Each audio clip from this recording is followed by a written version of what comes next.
សួស្តីបងប្អូនទាំងអស់គ្នាថ្ងៃនេះខ្ញុំបាននាំយកនៅឆ្នាំរាសីចក្រទាំង12និងបូកបញ្ចូល Zodiac Sign 12ដែរ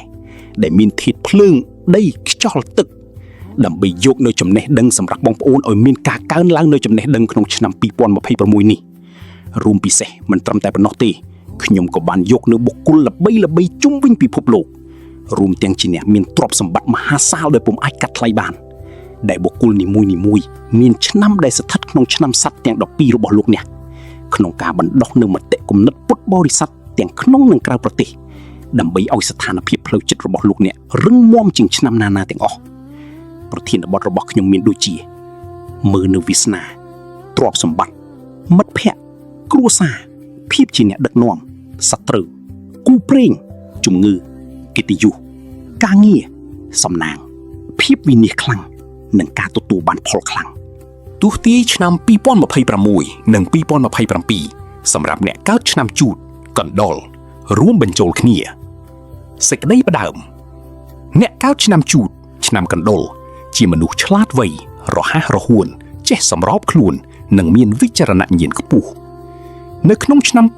2026និង2027អ្នកនឹងជួបប្រទះនូវការប្រែប្រួលដ៏សំខាន់ព្រោះឆ្នាំទាំងពីរនេះស្ថិតក្រោមឥទ្ធិពលនៃរាសីដែលមិនសូវស្របស្រួលនឹងឆ្នាំជូតឆ្នាំ2026ជាឆ្នាំមមីសេះធាតុភ្លើងជាឆ្នាំដែលមានថាមពលខ្លាំងប្រែប្រួលលឿនពោពេញទៅដោយឱកាសមាសប៉ុន្តែក៏ពោពេញទៅដោយអន្ទាក់និងបញ្ហាប្រឈមដែលមិនធ្លាប់មានឆ្នាំ2027ជាឆ្នាំរកា ពពែធាតុដីជាឆ្នាំដែលស្ងប់ស្ងាត់ជាងបន្តិចប៉ុន្តែនៅតែមានភាពមិនច្បាស់លាស់និងតម្រូវឲ្យអ្នកចេះអត់ធ្មត់និងប្រុងប្រយ័ត្នខ្ពស់ជាពិសេសក្នុងរឿងទំនាក់ទំនងនិងកិច្ចសន្យាការទស្សន៍ទាយរួមនេះនឹងជួយអ្នកឲ្យយល់ពីចំណុចល្អឱកាសនិងចំណុចអាក្រក់ហានិភ័យនៅក្នុងឆ្នាំទាំងពីរព្រមទាំងវិធីឆ្លងកាត់បញ្ហាប្រឈមទាំងនោះដោយឆ្លាតវៃផ្នែកទី1ចំណុចល្អឱកាសមាសសម្រាប់ឆ្នាំ2026និង2027 1. ផ្នែកហិរញ្ញវត្ថុនិងការងារកំណើនចំណូលពីប្រភពថ្មីឆ្នាំ2026អ្នកមានភាពវៃឆ្លាតក្នុងការគ្រប់គ្រងហិរញ្ញវត្ថុហើយអាចរកឃើញប្រភពចំណូលថ្មីដែលលាក់កំបាំងពីមនុស្សភាគច្រើនការងារដែលអ្នកធ្លាប់ខំប្រឹងពីមុននឹងចាប់ផ្ដើមបង្ហាញលទ្ធផលជាក់ស្ដែងជាពិសេសនៅត្រីមាសទី2និងទី3អ្នកអាចទទួលបានប្រាក់រង្វាន់ការដំឡើងឋានៈឬកិច្ចសន្យាធំៗដែលមិនបានរំពឹងទុកឆ្នាំ2027ឥទ្ធិពលពីផ្កាយគីបសត្វផ្កាយទ្រព្យសម្បត្តិជួយឲ្យអ្នកមានឱកាសរកប្រាក់ពីបរទេសឬការវិនិយោគឆ្លងដែនអ្នកអាចទទួលមរតកឬជំនួយហិរញ្ញវត្ថុពីសាច់ញាតិដែលមិនបានរំពឹងទុកការវិនិយោគលើអចលនទ្រព្យឬដីធ្លីផ្ដល់ផលចំណេញល្អ 2. ផ្នែកទំនាក់ទំនងសង្គមបណ្ដាញជំនួយដ៏មានតម្លៃឆ្នាំ2026ទំនាក់ទំនងសង្គមរបស់អ្នកនឹងរីកធំធាត់ដោយសារអ្នកចេះស្ដាប់និងយល់ចិត្តអ្នកដទៃមនុស្សជុំវិញខ្លួននឹងផ្ដល់ជំនួយដ៏មានតម្លៃនៅពេលអ្នកត្រូវការបំផុតមិត្តភ័ក្តិចាស់អាចជួយបើកទ្វារឱកាសការងារឬអាជីវកម្មថ្មីឆ្នាំ2027អ្នកនឹងមានឱកាសស្គាល់មនុស្សដែលមានឥទ្ធិពលឬជាអ្នកជំនាញក្នុងវិស័យរបស់អ្នកការចូលរួមក្នុងសកម្មភាពសប្បុរសធម៌ឬក្រុមសហគមន៍នឹងនាំមកនូវកិត្តិយសនិងការគោរពផ្នែកគ្រួសារនិងអារម្មណ៍ការគាំទ្រពីមនុស្សជាទីស្រឡាញ់ឆ្នាំ2026បើទោះបីជាមានបញ្ហាសុខភាពក៏ដោយក្រុមគ្រួសារនឹងនៅក្បែរអ្នកនិងជួយថែទាំកូនចៅអាចទទួលបានជោគជ័យក្នុងការសិក្សាឬការប្រឡងដែលជាមោទនភាពសម្រាប់គ្រួសារឆ្នាំ2027គ្រួសារមានភាពសុខសាន្តនិងសាមគ្គីភាពអ្នកអាចរៀបចំពិធីមង្គលការក្នុងគ្រួសារឬបុណ្យផ្ទះថ្មីដែលនាំមកនូវភាពសប្បាយរីករាយផ្នែកទី2ចំណុចអាក្រក់អន្ទាក់និងហានិភ័យសម្រាប់ឆ្នាំ2026និង2027 1. ផ្នែកសុខភាពភាពផុយស្រួយខ្លាំងបំផុតឆ្នាំ2026សុខភាពរបស់អ្នកនឹងស្ថិតនៅក្នុងភាពផុយស្រួយជាពិសេសប្រព័ន្ធរំលាយអាហារក្រពះពោះវៀននិងការគេងមិនគ្រប់គ្រាន់ការគេងមិនទៀងទាត់និងភាពតានតឹងអាចនាំទៅរកជំងឺរ៉ាំរ៉ៃដូចជាឈឺក្បាលប្រកាំងឬសម្ពាធឈាមឡើងចុះ ត្រូវញ៉ាំអាហារឲ្យបានទាន់ពេលនិងជៀសវាងអាហារហឹរខ្លាញ់និងស្ករច្រើនឆ្នាំ2027ហានិភ័យផ្នែកសុខភាពបដូរមករោគប្រព័ន្ធដង្ហើមនិងសន្លាក់អ្នកអាចកើតអាឡែស៊ីហឺតឬរលាកសន្លាក់ដោយសារអាកាសធាតុប្រែប្រួលការហាត់ប្រាណខ្លាំងពេកឬការលើករបស់ធ្ងន់អាចបណ្ដាលឲ្យរបួសឆ្អឹងខ្នងគួរទៅពិនិត្យសុខភាពទូទៅរៀងរាល់6ខែម្ដង 2. ផ្នែកការងារនិងពាណិជ្ជកម្មការក្បត់និងការបោកប្រាស់ឆ្នាំ2026ហានិភ័យខ្ពស់បំផុតពីការបោកប្រាស់ឬការក្បត់ពីដៃគូដែលទុកចិត្តបំផុតរបស់អ្នកត្រូវពិនិត្យឯកសារគ្រប់យ៉ាងឲ្យបានច្បាស់មុនពេលចុះហត្ថលេខាព្រោះការខ្វះការប្រុងប្រយ័ត្នតែមួយជំហានអាចធ្វើឲ្យអ្នកបាត់បង់ទ្រព្យសម្បត្តិយ៉ាងច្រើនកុំទុកចិត្តការសន្យាដោយពាក្យសម្ដីត្រូវមានកិច្ចសន្យាជាលាយលក្ខណ៍អក្សរជានិច្ចឆ្នាំ2027ការប្រកួតប្រជែងក្នុងការងារកាន់តែខ្លាំងអ្នករួមការងារអាចនឹងច្រណែននិងបង្កើតពាក្យចចាមអារ៉ាមមានហានិភ័យនៃការលួចគំនិតឬការងាររបស់អ្នកដោយអ្នកដទៃសូមរក្សាទុកភស្តុតាងនៃការងារទាំងអស់និងកុំបង្ហាញអាចកំបាំងអាជីវកម្មដល់នរណាម្នាក់ឡើយ 3. ផ្នែកស្នេហាឆ្នាំមិនស័ក្តិសមសម្រាប់ការចាប់ផ្ដើមទំនាក់ទំនងថ្មីឆ្នាំ2026មិនមែនជាឆ្នាំដែលសមស្របសម្រាប់ការចាប់ផ្ដើមទំនាក់ទំនងថ្មីទេព្រោះអ្នកងាយនឹងវិនិច្ឆ័យមនុស្សខុសនិងជួបតែមនុស្សដែលមានចេតនាមិនល្អចំពោះអ្នកដែលមានគូស្រកររួចហើយអាចប្រឈមនឹងការច្រណែនឬការមិនទុកចិត្តគ្នាដោយសារការយល់ច្រឡំតូចតាចឆ្នាំ2027បើទោះបីជាប្រសើរឡើងបន្តិចក៏ដោយអ្នកនៅតែងាយនឹងតាក់ទាញមនុស្សដែលមិនស្មោះត្រង់អ្នកដែលរៀបការហើយត្រូវប្រយ័ត្នរឿងក្រៅស្នេហាឬការលេងល្បែងស៊ីសងដែលប៉ះពាល់ដល់គ្រួសារផ្នែកទី3ការប្រៀបធៀបឆ្នាំ2026និង2027សង្ខេបជាតារាងវិស័យឆ្នាំ2026មមីភ្លើងឆ្នាំ2027រកាដីការងារឱកាសឡើងឋានៈប៉ុន្តែមានសម្ពាធខ្លាំងការប្រកួតប្រជែងខ្ពស់ប្រយ័ត្នការក្បត់ហិរញ្ញវត្ថុចំណូលកើនឡើងប៉ុន្តែចំណាយធំដែលមិនបានរំពឹងឱកាសពីបរទេសកុំខ្ចីប្រាក់អ្នកដទៃសុខភាពប្រព័ន្ធរំលាយអាហារនិងការគេងប្រព័ន្ធដង្ហើមនិងសន្លាក់ស្នេហាមិនស័ក្តិសមសម្រាប់អ្នកនៅលីវប្រសើរឡើងបន្តិចតែនៅតែប្រថុយទំនាក់ទំនងសង្គមបណ្ដាញជំនួយរីកធំជួបមនុស្សមានឥទ្ធិពលផ្នែកទី4ដំបូន្មានរួមសម្រាប់ឆ្នាំ2026និង2027ដោយសារឆ្នាំទាំងពីរនេះសុទ្ធតែផ្ទុកទៅដោយទាំងឱកាសនិងហានិភ័យធ្ងន់ធ្ងរអ្នកត្រូវប្រកាន់យកគោលការណ៍ប្រុងប្រយ័ត្ននិងស៊ូទ្រាំ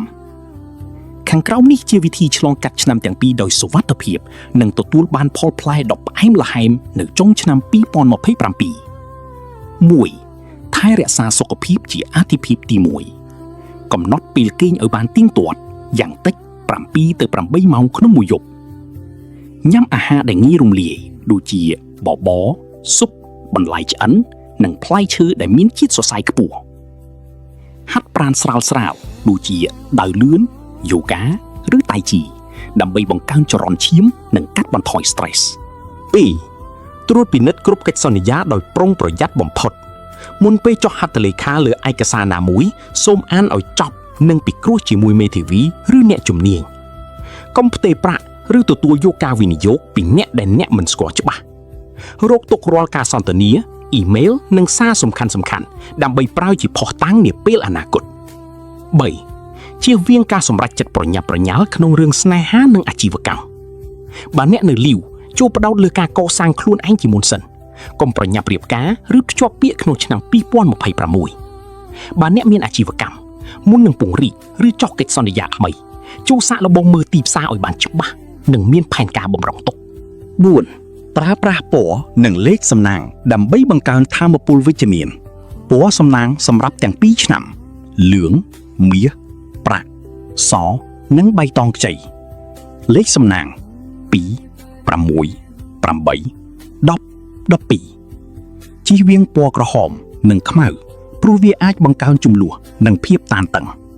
5. ធ្វើបុណ្យនិងបួងសួងដើម្បីការពារគ្រោះថ្នាក់នៅដើមឆ្នាំ2026គួរធ្វើបុណ្យសាងថ្មី ឬបួងសួងដល់ព្រះភូមិនិងព្រះអរិយកតត្រដើម្បីបង្ការគ្រោះថ្នាក់ពីធាតុភ្លើងនៅដើមឆ្នាំ2027គួរធ្វើបុណ្យចម្រើនព្រះជន្មឬសាងព្រះពុទ្ធរូបបោដិមាដើម្បីពង្រឹងសុខភាពនិងអាយុវែងសេចក្តីសន្និដ្ឋានឆ្នាំ2026និង2027សម្រាប់អ្នកកើតឆ្នាំជូតគឺជារយៈពេល2ឆ្នាំដែលពោពេញទៅដោយការប្រែប្រួលខ្លាំងប្រសិនបើអ្នកអាចឆ្លងកាត់អន្ទាក់នានាដោយឆ្លាតវៃជាពិសេសការមិនប្រញាប់ប្រញាល់ការត្រួតពិនិត្យឲ្យបានហ្មត់ចត់និងការថែរក្សាសុខភាពឲ្យបានល្អនោះអ្នកនឹងទទួលបានជោគជ័យយ៉ាងធំធេងទាំងផ្នែកហិរញ្ញវត្ថុនិងកិត្តិយសសង្គមផ្ទុយទៅវិញប្រសិនបើអ្នកធ្វេសប្រហែសឬទុកចិត្តអ្នកដទៃពេកអ្នកអាចប្រឈមមុខនឹងបញ្ហាដែលមិនធ្លាប់មាន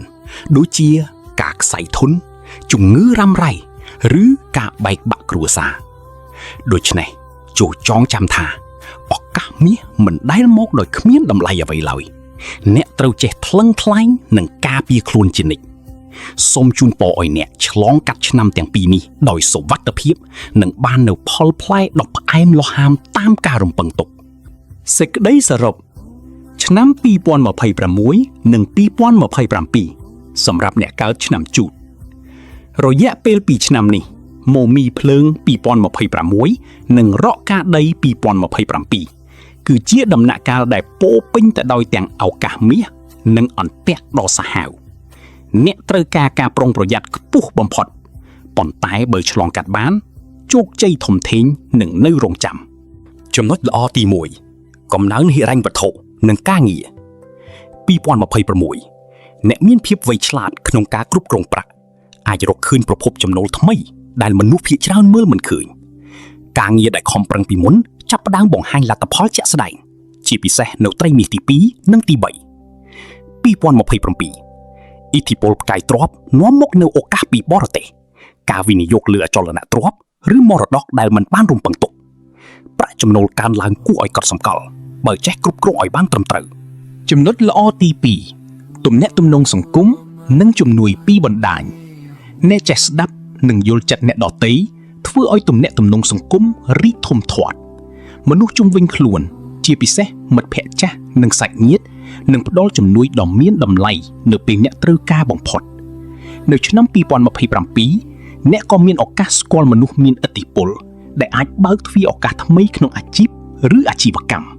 ចំណុចល្អទី2ទំនាក់ទំនងសង្គមនិងជំនួយពីបណ្ដាញ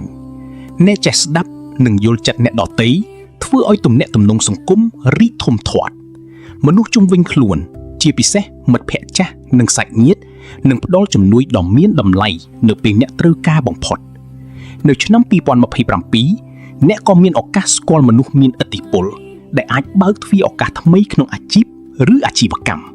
ចំណុចអាក្រក់ទី1ត្រូវប្រុងប្រយ័ត្នខ្ពស់បំផុតសុខភាពផុយស្រួយបូកហានិភ័យក្បត់និងបោកប្រាស់សុខភាពអ្នកស្ថិតក្នុងភាពផុយស្រួយខ្លាំងឆ្នាំ2026ប្រព័ន្ធរំលាយអាហារនិងការគេងមិនគ្រប់គ្រាន់អាចនាំទៅរោគជំងឺរ៉ាំរ៉ៃឆ្នាំ2027ប្រយ័ត្នប្រព័ន្ធដង្ហើមនិងសន្លាក់ត្រូវញ៉ាំអាហារឲ្យបានត្រឹមត្រូវគេងឲ្យបានគ្រប់គ្រាន់និងពិនិត្យសុខភាពទៀងទាត់ការងារនិងពាណិជ្ជកម្មហានិភ័យខ្ពស់បំផុតគឺការក្បត់ពីដៃគូដែលទុកចិត្តនិងការបោកប្រាស់ក្នុងកិច្ចសន្យាការខ្វះការប្រុងប្រយ័ត្នតែមួយជំហានអាចធ្វើឲ្យអ្នកបាត់បង់ទ្រព្យសម្បត្តិយ៉ាងច្រើនត្រូវពិនិត្យឯកសារគ្រប់យ៉ាងឲ្យបានច្បាស់មុនពេលចុះហត្ថលេខាស្នេហាមិនមែនជាឆ្នាំសមស្របសម្រាប់ការចាប់ផ្ដើមទំនាក់ទំនងថ្មីទេព្រោះអ្នកងាយនឹងជួបមនុស្សដែលមានចេតនាមិនល្អដំបូន្មានខ្លីៗប្រើពណ៌សំណាងលឿងមាសសប្រាក់ជៀសវាងក្រហមនិងខ្មៅលេខសំណាង2 6 8កុំប្រញាប់សម្រេចចិត្តទាំងក្នុងរឿងស្នេហានិងអាជីវកម្មសរុបមកឆ្នាំ2026និង2027គឺជាឆ្នាំនៃការប្រុងប្រយ័ត្ននិងការស៊ូទ្រាំបើអ្នកអាចថែរក្សាសុខភាពនិងត្រួតពិនិត្យគ្រប់កិច្ចសន្យាដោយប្រុងប្រយ័ត្នអ្នកនឹងឆ្លងកាត់រយៈពេលនេះដោយសុវត្ថិភាពនិងប្រមូលផលដ៏ផ្លែមល្ហែមនៅចុងឆ្នាំ2027ឧទាហរណ៍ជីវិតជាក់ស្ដែងលោកសុខាកើតឆ្នាំជូត លោកសុខាអាយុ30ឆ្នាំគិតតាមឆ្នាំ2026ជាអ្នកគ្រប់គ្រងផ្នែកលក់ក្រុមហ៊ុនឯកជនមួយគាត់ឆ្លាតរហ័សរហួនប៉ុន្តែតែងតែទុកចិត្តអ្នកដទៃងាយដើមឆ្នាំ2026មូមីភ្លើងឱកាសមាសនិងអន្ទាក់ចំណុចល្អដើមឆ្នាំសុខាទទួលបានគម្រោងធំមួយពីបរទេសឲ្យធ្វើការជាអ្នកសម្របសម្រួលគាត់ប្រើភាពវៃឆ្លាតផ្នែកហិរញ្ញវត្ថុរកឃើញថាក្រុមហ៊ុនអាចសន្សំថ្លៃដឹកជញ្ជូនបាន 20% ដោយបដូរក្រុមហ៊ុនដឹកជញ្ជូនថៅកែពេញចិត្តដំឡើងប្រាក់ខែគាត់ 15% និងផ្ដល់ប្រាក់រង្វាន់ពិសេសនៅត្រីមាសទី2ក្នុងពេលជាមួយគ្នាមិត្តរួមការងារដែលគាត់ទុកចិត្តឈ្មោះវិចិត្របានសូមឲ្យគាត់ចុះហត្ថលេខាជាអ្នកធានាកម្ចីពីធនាគារចំនួន$50,000សុខាមិនបានអានកិច្ចសន្យាឲ្យច្បាស់ទេដោយគិតថាជាមិត្តស្និទ្ធប៉ុន្មានខែក្រោយមកវិចិត្រខ្សែធនហើយរត់បាត់ធនាគារដេញថ្លៃបន្ទុកលើសុខាបង្ខំឲ្យគាត់លក់ឡាននិងដីដែលទើបនឹងទិញសុខភាពដោយសារតែតានតឹងសុខាគេងមិនលក់ញ៉ាំអាហារមិនបានទៀងទាត់ធ្វើឲ្យកើតដំបៅក្រពះត្រូវចូលមន្ទីរពេទ្យ2 ដងសុខាចាប់ផ្ដើមប្រុងប្រយ័ត្នជាងមុនគាត់ប្រើបណ្ដាញទំនាក់ទំនងចាស់ដែលធ្លាប់ជួយគាត់ពីមុនមិត្តភក្តិម្នាក់ឈ្មោះបូរ៉ាដែលជាអ្នកជំនាញផ្នែកច្បាប់ជួយគាត់ចរចាជាមួយធនាគារឲ្យបង់រំលោះតិចលើសពីនេះសុខាទទួលបានការងារក្រៅម៉ោងពីក្រុមហ៊ុនបរទេសមួយដោយសារតែជំនាញភាសាអង់គ្លេសនិងការគ្រប់គ្រងរបស់គាត់ចំណូលបន្ថែមនេះជួយគាត់សងបំណុលបានលឿនជាងមុនចំណុចអាក្រក់ស្នេហាសុខានៅលីវហើយនៅពាក់កណ្ដាលឆ្នាំ2027គាត់ជួបស្រីម្នាក់ឈ្មោះរតនាដែលហាក់ដូចជាស្រឡាញ់គាត់ខ្លាំងប៉ុន្តែដោយមេរៀនពីឆ្នាំមុនគាត់មិនប្រញាប់ទេគាត់ពិនិត្យមើលឃើញថារតនាកំពុងមានប្តីហើយចង់តែយកប្រាក់គាត់ប៉ុណ្ណោះសុខាដកខ្លួនទាន់ពេលជៀសវាងគ្រោះថ្នាក់ធំសុខភាពគាត់ចាប់ផ្ដើមហាត់យូហ្គានិងញ៉ាំបបរស្រូវសាលីរាល់ព្រឹករោគក្រពះធូរស្រាលហើយគាត់គេងបានធូរធារមេរៀនពីឧទាហរណ៍លោកសុខាបានជួបទាំងឱកាសមាសដំឡើងប្រាក់ខែការងារក្រៅម៉ោងនិងអន្ទាក់ការក្បត់ពីមិត្តភ័ក្តិបញ្ហាសុខភាពស្នេហាមិនពិតអ្វីដែលជួយគាត់ឲ្យឆ្លងកាត់បានគឺការប្រុងប្រយ័ត្នខ្ពស់ចំពោះកិច្ចសន្យានិងការធានាការថែរក្សាសុខភាពឲ្យបានទៀងទាត់ការមិនប្រញាប់ក្នុងរឿងស្នេហាការប្រើបណ្ដាញមិត្តភ័ក្តិចាស់ៗដែលស្មោះត្រង់សរុបមកបើទោះបីជួបបញ្ហាធ្ងន់ធ្ងរក្តីបើមានការប្រុងប្រយ័ត្ននិងស៊ូទ្រាំអ្នកកើតឆ្នាំជូរអាចឆ្លងកាត់ឆ្នាំ2026-2027ដោយសុវត្ថិភាពនិងទទួលបានផលផ្លែផ្អែមនៅទីបញ្ចប់រឿងនិទានកណ្ដុរឆ្លាតវៃនិងឆ្នាំមមីដកក្ដៅកកុកកាលពីព្រេងនេះមានកណ្ដុរតូចមួយឈ្មោះចន្ទាដែលកើតក្នុងឆ្នាំជូតចន្ទាមានប្រាជ្ញារហ័សរហួនចេះសន្សំសំចៃនិងស្រឡាញ់មិត្តភក្តិថ្ងៃមួយព្រះអាទិត្យមមីឆ្នាំ2026បានប្រកាសថាឆ្នាំនេះនឹងមានទាំងស្រូវមាសនិងភ្លើងឆេះព្រៃចន្ទាក៏សម្គាល់ឃើញថាសត្វដទៃទៀតកំពុងប្រមូលផ្ដុំគ្នាដាំដំណាំតាមទម្លាប់ចាស់ប៉ុន្តែដោយសារភាពវៃឆ្លាតចន្ទាដើរស្វែងរកកន្លែងដែលមានដីមានជីជាតិប៉ុន្តែគ្មានសត្វណាហ៊ានទៅព្រោះខ្លាចសត្វតោចន្ទាប្រើផ្លូវរូងក្រោមដីដែលដឹងតែឯងទៅដាំដំឡូងមីយក្សនៅពាក់កណ្ដាលឆ្នាំដំឡូងមីផ្ដល់ផលធំចន្ទាលក់បានប្រាក់ច្រើនហើយក្លាយជាសត្វមានបំផុតក្នុងព្រៃនេះជាឱកាសមាសដែលកើតចេញពីការគិតខុសពីហ្វូងថ្ងៃមួយភ្លៀងធ្លាក់ខ្លាំងធ្វើឲ្យទំនប់បាក់ទឹកជំនន់ហូរចូលភូមិសត្វដទៃទៀតភ័យស្លន់ស្លោប៉ុន្តែចន្ទាធ្លាប់បានជួយសត្វទន្សាយចាស់មួយក្នុងរដូវប្រាំងដោយឲ្យអាហារនិងទឹក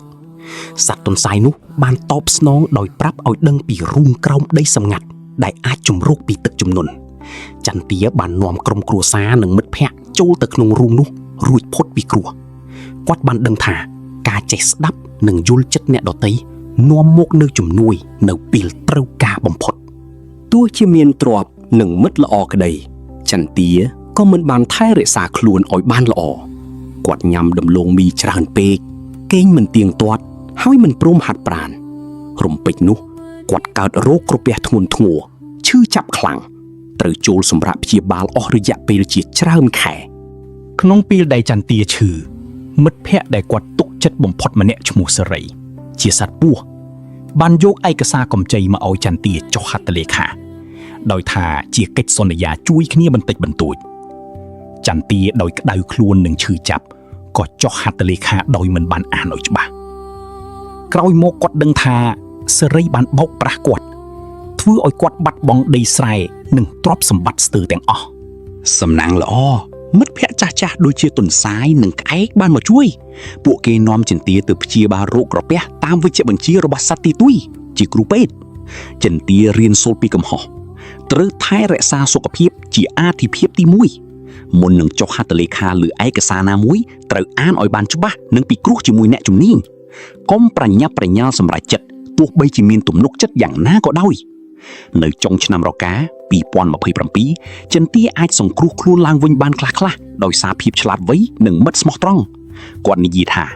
ឆ្នាំមមីនាំមកនៅស្រូវមាសប៉ុន្តែក៏នាំមកនៅភ្លើងឆេះដែរអ្នកណាដែលប្រុងប្រយ័ត្ននិងស៊ូទ្រាំអ្នកនោះនឹងបានសុខ សេចក្តីផ្ដាំផ្ញើពីរឿងនិទានចំពោះអ្នកកើតឆ្នាំជូតក្នុងឆ្នាំ2026និង2027ចូលចងចាំថាឱកាសមាសពិតជាមានមែនដូចដំឡូងមីយក្សទំនាក់ទំនងល្អជួយសង្គ្រោះជីវិតដូចរូងក្រោមដីប៉ុន្តែ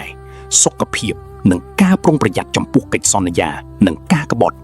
គឺជារបាំងការពារដ៏សំខាន់បំផុតកុំឲ្យអន្ទាក់របស់សត្វពស់ដៃគូក្បត់និងជំងឺរំលាយអាហារធ្វើឲ្យអ្នកបាត់បង់អ្វីៗទាំងអស់ដូចចន្ទាឡើយ Mark Cuban កើតនៅថ្ងៃទី31ខែកក្កដាឆ្នាំ1958នៅទីក្រុង Pittsburgh រដ្ឋ Pennsylvania សហរដ្ឋអាមេរិក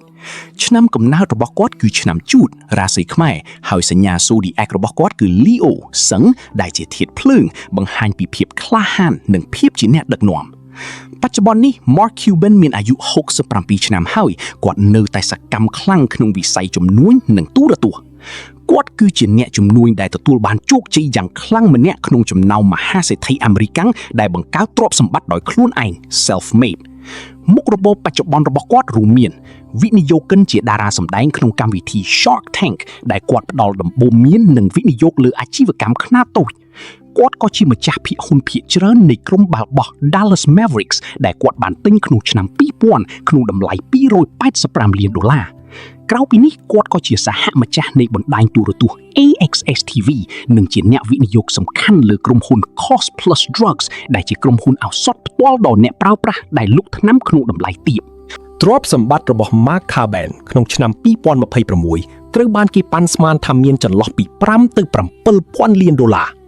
ប្រភពទ្រព្យសម្បត្តិដ៏ធំបំផុតរបស់គាត់បានមកពីការលក់ Broadcast.com ដែលជាក្រុមហ៊ុនផ្សាយសម្លេងតាមអ៊ីនធឺណិតឲ្យក្រុមហ៊ុន Yahoo ក្នុងឆ្នាំ1999ក្នុងតម្លៃ$5.7,000 លានបន្ទាប់មកការវិនិយោគរបស់គាត់លើក្រុមបាល់បោះ Dallas Mavericks ក៏បានផ្ដល់ផលចំណេញយ៉ាងច្រើនដែរព្រោះតម្លៃក្រុមនេះបច្ចុប្បន្នកើនឡើងដល់ប្រហែល$4.5,000 លានក្រៅពីនេះគាត់ក៏ទទួលបានប្រាក់ចំណូលពីការសម្ដែងក្នុងកម្មវិធី Shark Tank ការលក់សៀវភៅនិងការវិនិយោគលើក្រុមហ៊ុនជាច្រើនទៀតប្រវត្តិកាលពីក្មេងរបស់គាត់គឺពោរពេញទៅដោយការតស៊ូគាត់កើតក្នុងគ្រួសារវណ្ណៈកណ្ដាលទាបឪពុកឈ្មោះ Norton Cuban ធ្វើការជាជាងដេរកៅអីរថយន្តរីឯម្ដាយឈ្មោះ Shirley Cuban ធ្វើការងារផ្សេងៗជាច្រើនដើម្បីចិញ្ចឹមគ្រួសារជីតារបស់គាត់បានធ្វើអន្តោប្រវេសន៍ពីប្រទេសរុស្ស៊ីមកកាន់សហរដ្ឋអាមេរិកដើម្បីស្វែងរកជីវិតកាន់តែប្រសើរម៉ាកធំធាត់នៅក្នុងបរិយាកាសដែលខ្វះខាតថវិកាដូច្នេះគាត់ត្រូវចេះជួយខ្លួនឯងតាំងពីនៅក្មេងគាត់បានចាប់ផ្ដើមលក់ថង់សម្រាមតាមផ្ទះនីមួយៗនៅក្នុងសង្កាត់របស់គាត់ដើម្បីរកប្រាក់ទិញស្បែកជើងកីឡាដែលគាត់ចង់បានក្រោយមកគាត់ក៏បានប្ដូរទៅលក់កាតប៉ូស្តាល់កាក់កម្រនិងកាសែតតន្ត្រីតាមរយៈការបញ្ជាទិញតាមសំបុត្រ mail order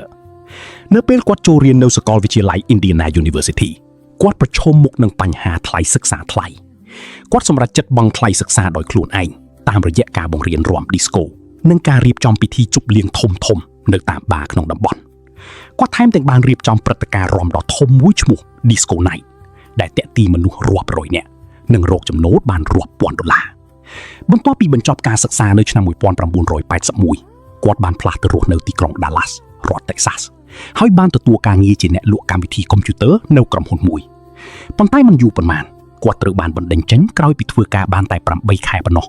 ដោយសារតែគាត់មិនព្រមបើកទ្វារការិយាល័យឲ្យអតិថិជនម្នាក់ដែលមកក្រៅម៉ោងធ្វើការគ្រានោះគាត់មានអាយុតែ22ឆ្នាំប៉ុណ្ណោះប៉ុន្តែគាត់មិនបានបាក់ទឹកចិត្តឡើយផ្ទុយទៅវិញគាត់បានសម្រេចចិត្តចាប់ផ្ដើមអាជីវកម្មផ្ទាល់ខ្លួននៅឆ្នាំ1983គាត់បានបង្កើតក្រុមហ៊ុន Micro Solutions ដែលផ្ដល់សេវាកម្មប្រព័ន្ធកុំព្យូទ័រនិង software ដល់អាជីវកម្មនានាគាត់បានតស៊ូធ្វើការយ៉ាងខ្លាំងអស់រយៈពេល10ឆ្នាំចាប់ពីអាយុ22ឆ្នាំរហូតដល់អាយុ32ឆ្នាំនៅពេលគាត់លក់ក្រុមហ៊ុន Micro Solutions ក្នុងតម្លៃ$6 លានបន្ទាប់ពីទទួលបានប្រាក់នេះគាត់បានចូលនិវត្តន៍មួយរយៈខ្លីប៉ុន្តែគាត់ធុញទ្រាន់នឹងជីវិតគ្មានការងារធ្វើដូច្នេះគាត់ត្រឡប់មកបង្កើតអាជីវកម្មថ្មីវិញនៅឆ្នាំ1995គាត់បានបង្កើតក្រុមហ៊ុន AudioNet ដែលក្រោយមកប្តូរឈ្មោះជា Broadcast.com ក្រុមហ៊ុននេះបានផ្សាយប្រកាសពីកីឡានិងកម្មវិធីតន្ត្រីតាមអ៊ីនធឺណិតតាំងពីដើមសម័យអ៊ីនធឺណិតគាត់បានតស៊ូម្ដងទៀតចាប់ពីអាយុ37ឆ្នាំរហូតដល់អាយុ41ឆ្នាំនៅពេលគាត់លក់ Broadcast.com ទៅក្រុមហ៊ុន Yahoo ក្នុងតម្លៃ$5.7 លានការលក់នេះបានធ្វើឲ្យគាត់ក្លាយជាសេដ្ឋីរាប់ពាន់លានសរុបមកការតស៊ូរបស់គាត់ចាប់ពីអាយុ12ឆ្នាំរហូតដល់អាយុ41ឆ្នាំគឺជាមេរៀនដ៏ល្អបំផុតមួយសម្រាប់អ្នកដែលចង់ជោគជ័យក្នុងជីវិតនិងអាជីវកម្មទីផ្សារអនឡាញថ្មីនៅក្នុងឆ្នាំ2026នេះ Macaben កំពុងបន្តពង្រីកអាជីវកម្មឱសថ Cost Plus Drugs ដោយសហការជាមួយក្រុមហ៊ុនធំៗដើម្បីកាត់បន្ថយថ្លៃឈាមរត់ឲ្យអ្នកជំងឺក្រៅពីនេះលោកក៏បានវិនិយោគលើព្រឹត្តិការណ៍ផ្ទាល់ Burwoodland ដែលជាសកម្មភាពសប្បាយនៅក្នុងពិភពបញ្ញាសិប្បនិម្មិតការសម្រេចចិត្តដិតដាមទាំងនេះបង្ហាញពីភាពក្លាហានដែលជាប់នឹងឈ្មោះរបស់គាត់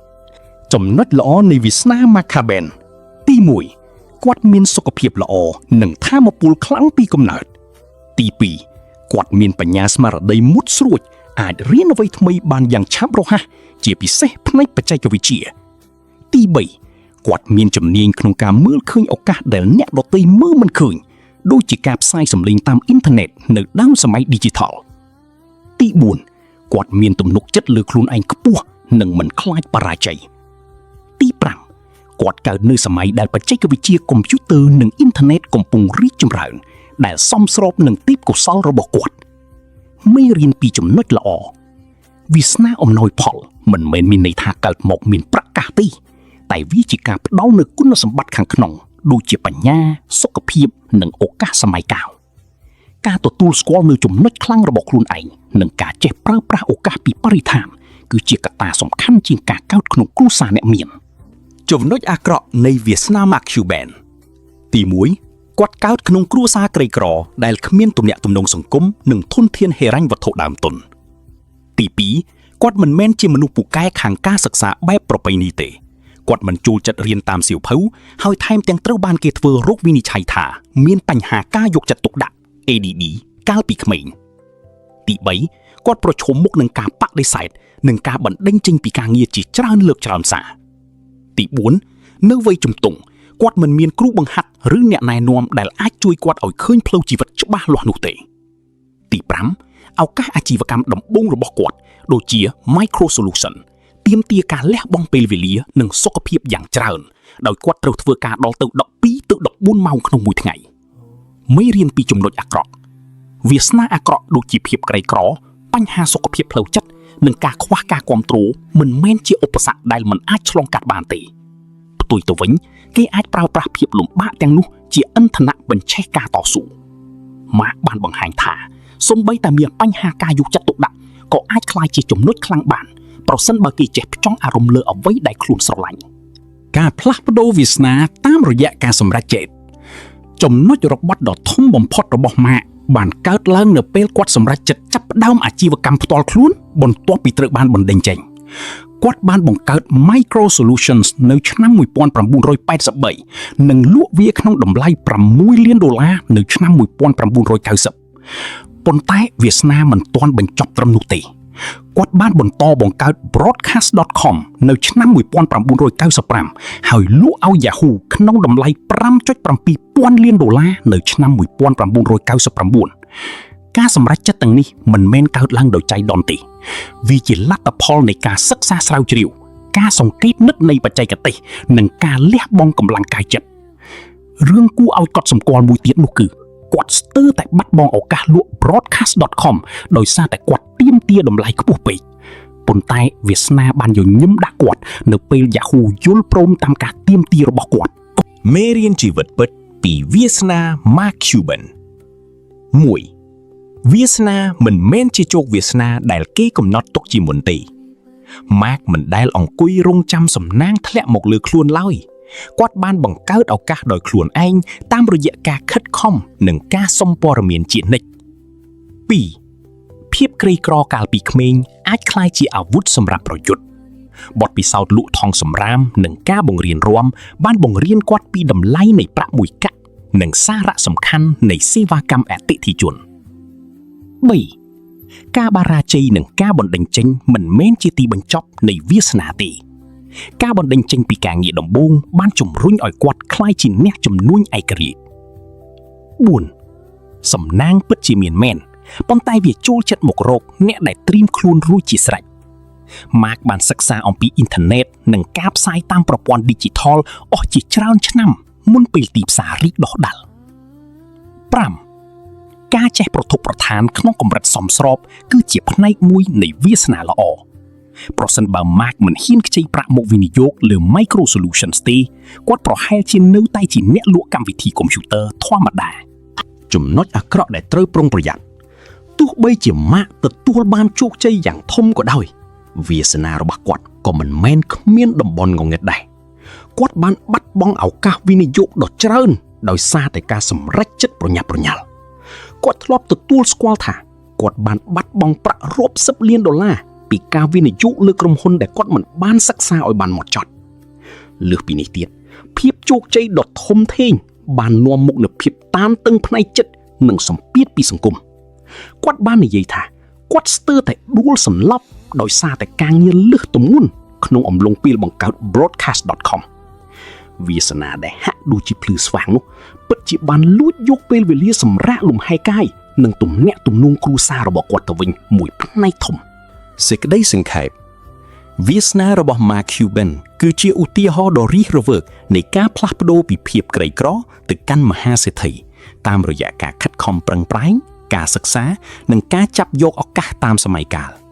វាសនាមិនមែនជារបាំងដែលរារាំងគេនោះទេតែជាវាលទទេដែលគេអាចគូររូបភាពជីវិតដោយខ្លួនឯងបានចំណុចល្អគឺគាត់មានបញ្ញាសុខភាពនិងការមើលឃើញទស្សនវិស័យ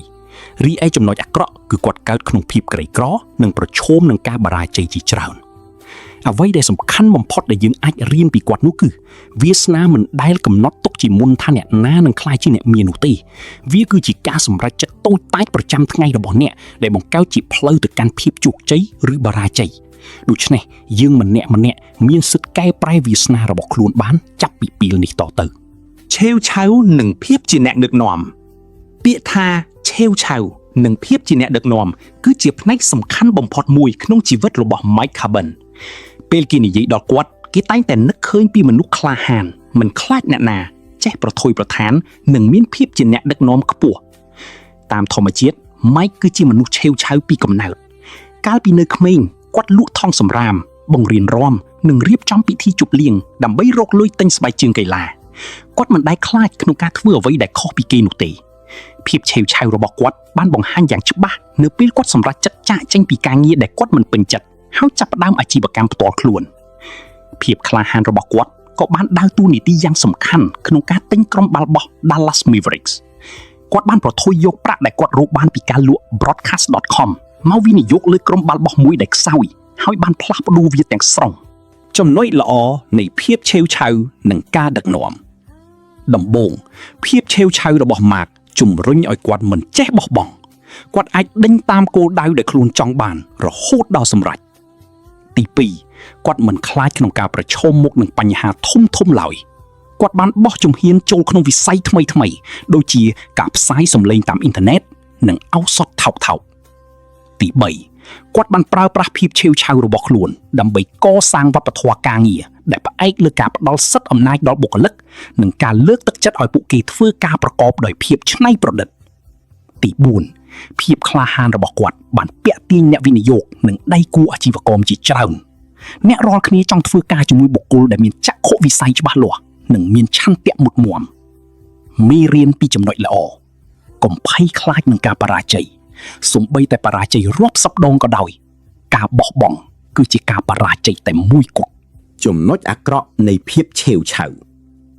ភាពឆេវឆាវហួសហេតុក៏នាំមកនៅបញ្ហាជាច្រើនដែរទី1 Mark ធ្លាប់ត្រូវបានគេចោទប្រកាន់ពីបទធ្វើពាណិជ្ជកម្មខាងក្នុងទី2ការសម្រេចចិត្តដិតដាមរបស់គាត់នាំឲ្យមានចំនួនជាមួយអ្នកដទៃគាត់បានប្រកាន់ជំហររឹងរូសជាមួយសមាគមកីឡាបាល់បោះ NBA ហើយត្រូវបានផាកពិន័យជាច្រើនលើកទី3ការជឿជាក់លើខ្លួនឯងពេកបានធ្វើឲ្យគាត់បាត់បង់ឱកាសវិនិយោគដ៏ធំដូចជា Uber គាត់បានបដិសេធមិនវិនិយោគលើក្រុមហ៊ុននេះដោយសារតែគាត់គិតថាមិនសមនឹងតម្លៃទី4ភាពឆេវឆាវធ្វើឲ្យលោកមើលការខុសត្រូវលើអ្វីៗគ្រប់យ៉ាងពេក micro management ដែលធ្វើឲ្យនិយោជិតមួយចំនួនមានអារម្មណ៍ភ័យខ្លាចមេរៀនពីចំណុចអាក្រក់ការហ៊ានប្រថុយប្រថានគឺល្អប៉ុន្តែត្រូវចេះគ្រប់គ្រងហានិភ័យឲ្យបានកុំឲ្យមោទនភាពឬភាពរឹងរូសធ្វើឲ្យបាត់បង់ឱកាសល្អការអនុវត្តភាពឆេវឆាវប្រកបដោយប្រាជ្ញាញាណភាពឆេវឆាវរបស់ Mark មិនមែនគ្រាន់តែជាការប្រថុយប្រថានដោយឥតគិតពិចារណានោះទេគាត់តែងតែសិក្សាស្រាវជ្រាវឲ្យបានម៉ត់ចត់មុននឹងធ្វើការសម្រេចចិត្តសំខាន់គាត់បានចំណាយពេលវេលាយ៉ាងច្រើនក្នុងការអានសៀវភៅរៀនពីបច្ចេកទេសថ្មីៗនិងសិក្សាអំពីក្រុមហ៊ុនដែលគាត់ចង់វិនិយោគ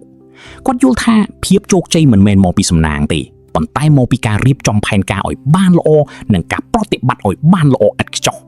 គាត់ក៏បានបង្កើតក្រុមការងារដ៏រឹងមាំដើម្បីជួយគាត់ក្នុងការសម្រេចចិត្តនិងកាត់បន្ថយហានិភ័យដែលអាចកើតមានមេរៀនជីវិតពិតពីភាពឆេវឆាវរបស់ Mark Cuban 1. កុំខ្លាចក្នុងការធ្វើខុសអ្នកដឹកនាំល្អគឺជាអ្នកដែលចេះទទួលស្គាល់កំហុសរបស់ខ្លួនហើយកែលម្អខ្លួនឯងជានិច្ច Mark ធ្លាប់ទទួលស្គាល់ថាការមិនចុះកុងត្រាជាមួយ Steve Nash គឺជាកំហុសដ៏ធំបំផុតរបស់គាត់ 2. ត្រូវមានចក្ខុវិស័យវែងឆ្ងាយភាពឆេវឆាវគឺគ្មានប្រយោជន៍ទេប្រសិនបើគ្មានទិសដៅច្បាស់លាស់ Mark បានមើលឃើញពីសក្តានុពលនៃការផ្សាយតាមអ៊ីនធឺណិតតាំងពីដើមដំបូងហើយគាត់បានប្រថុយប្រថានយ៉ាងខ្លាំងដើម្បីសម្រេចគោលដៅនេះ 3. ត្រូវចេះបត់បែនបើទោះបីជាមានភាពឆេវឆាវយ៉ាងណាក៏ដោយប៉ុន្តែប្រសិនបើទីផ្សារប្រែប្រួលឬការវិភាគរបស់អ្នកខុសអ្នកត្រូវតែចេះបដូរយុទ្ធសាស្ត្រឲ្យទាន់ពេលវេលា 4. ភាពជាអ្នកដឹកនាំមិនមែនមានន័យថាធ្វើការតែម្នាក់ឯងនោះទេ Mark បានជ្រើសរើសបុគ្គលិកដែលមានទេពកោសល្យហើយផ្ដល់សិទ្ធិអំណាចដល់ពួកគេក្នុងការសម្រេចចិត្តគាត់អះអាងថាការជួលមនុស្សពូកែហើយចេះស្ដាប់ពួកគេគឺជាគន្លឹះនៃភាពជោគជ័យ 5. កុំខ្លាចក្នុងការបោះបង់អ្វីដែលមិនដំណើរការ Mark បានសម្រេចចិត្តបិទអាជីវកម្មលក់ម្សៅដាកូរបស់គាត់បន្ទាប់ពីគាត់ដឹងថាគ្មានអនាគតគាត់បានរៀនពីកំហុសនេះហើយបន្តទៅរកអាជីវកម្មថ្មី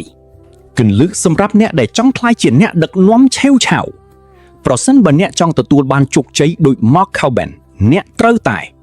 ស្វែងរកចំណង់ចំណូលចិត្តរបស់អ្នកហើយដេញតាមវាឲ្យអស់ពីសមត្ថភាពសិក្សាស្វែងយល់ពីអ្វីដែលអ្នកកំពុងធ្វើឲ្យបានស៊ីជម្រៅកសាងបណ្ដាញទំនាក់ទំនង networking ដ៏រឹងមាំកុំខ្លាចក្នុងការសុំជំនួយពីអ្នកដទៃត្រៀមខ្លួនទទួលយកការរិះគន់និងរៀនសូត្រពីកំហុសរបស់ខ្លួនឯងសេចក្តីសន្និដ្ឋានសរុបមកភាពឆេវឆាវនិងការហ៊ានប្រថុយប្រថានគឺជាកត្តាដែលនាំមកនូវជោគជ័យដ៏ធំធេងរបស់លោក Mark Cuban គាត់បានបង្ហាញថាវិធីសាស្ត្រនេះអាចប្រើប្រាស់បានគ្រប់វិស័យចាប់ពីការលក់ថង់សម្រាមរហូតដល់ការគ្រប់គ្រងក្រុមហ៊ុនពហុជាតិទោះបីជាមានគុណវិបត្តិខ្លះក៏ដោយក៏គាត់តែងតែរៀនសូត្រពីបទពិសោធន៍ហើយកែលម្អខ្លួនឯងជានិច្ចដូច្នេះប្រសិនបើអ្នកចង់ក្លាយជាអ្នកដឹកនាំដ៏ជោគជ័យម្នាក់ជួកុំខ្លាចក្នុងការសាក់លបងអ្វីថ្មីត្រូវហ៊ានប្រថុយប្រថានប៉ុន្តែត្រូវចេះគ្រប់គ្រងហានិភ័យផងដែរ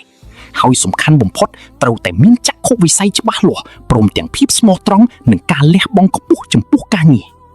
កិត្តិយសកេរ្តិ៍ឈ្មោះនិងការទទួលស្គាល់របស់ Mark Cuban នៅពេលនិយាយដល់ Mark Cuban មនុស្សភាគច្រើនតែងនឹកឃើញពីមហាសេដ្ឋីអ្នកមាន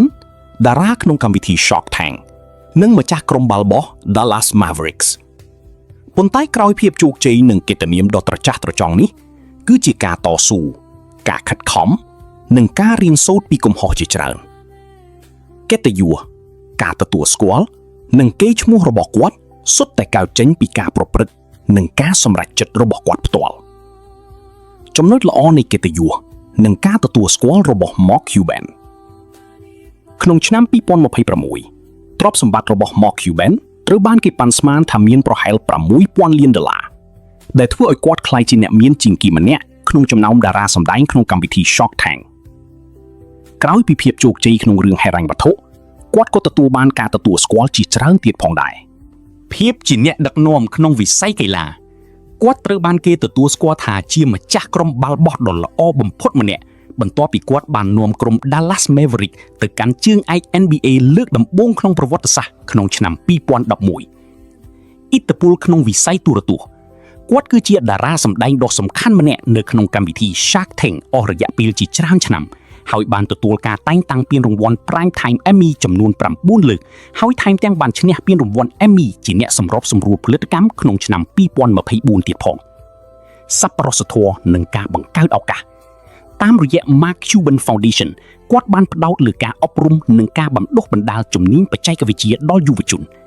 គម្រោងសំខាន់មួយគឺ AI Bootcamps ដែលផ្ដល់ការអប់រំផ្នែកបញ្ញាសិប្បនិត Artificial Intelligence ដោយឥតគិតថ្លៃដល់សិស្សវិទ្យាល័យដែលភាគច្រើនជាក្រុមដែលខ្វះខាតឱកាសនិងត្រូវបានគេមើលរំលង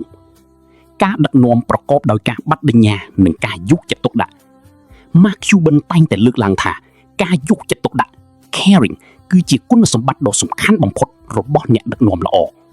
គាត់មិនត្រឹមតែយកចិត្តទុកដាក់លើការងារនិងការវិនិយោគរបស់គាត់ប៉ុណ្ណោះទេប៉ុន្តែថែមទាំងយកចិត្តទុកដាក់ចំពោះបុគ្គលិកនិងអ្នកវិនិយោគគ្រប់រូបផងដែរជាជោគជ័យរបស់គាត់គឺកើតចេញចំណុចអាក្រក់នៃកិត្តិយសនិងការទទួលស្គាល់ទោះបីជាមានកិត្តិយសនិងការទទួលស្គាល់ច្រើនក៏ដោយក៏ Mark Cuban មិនមែនគ្មានចំណុចខ្វះខាតឡើយមានទំនាស់ដោយសារតែការបញ្ចេញមតិផ្ទាល់ខ្លួនដោយសារតែគាត់ជាមនុស្សនិយាយត្រង់និងមិនខ្លាចក្នុងការបញ្ចេញមតិគាត់តែងតែប្រឈមមុខនឹងការរិះគន់យ៉ាងខ្លាំង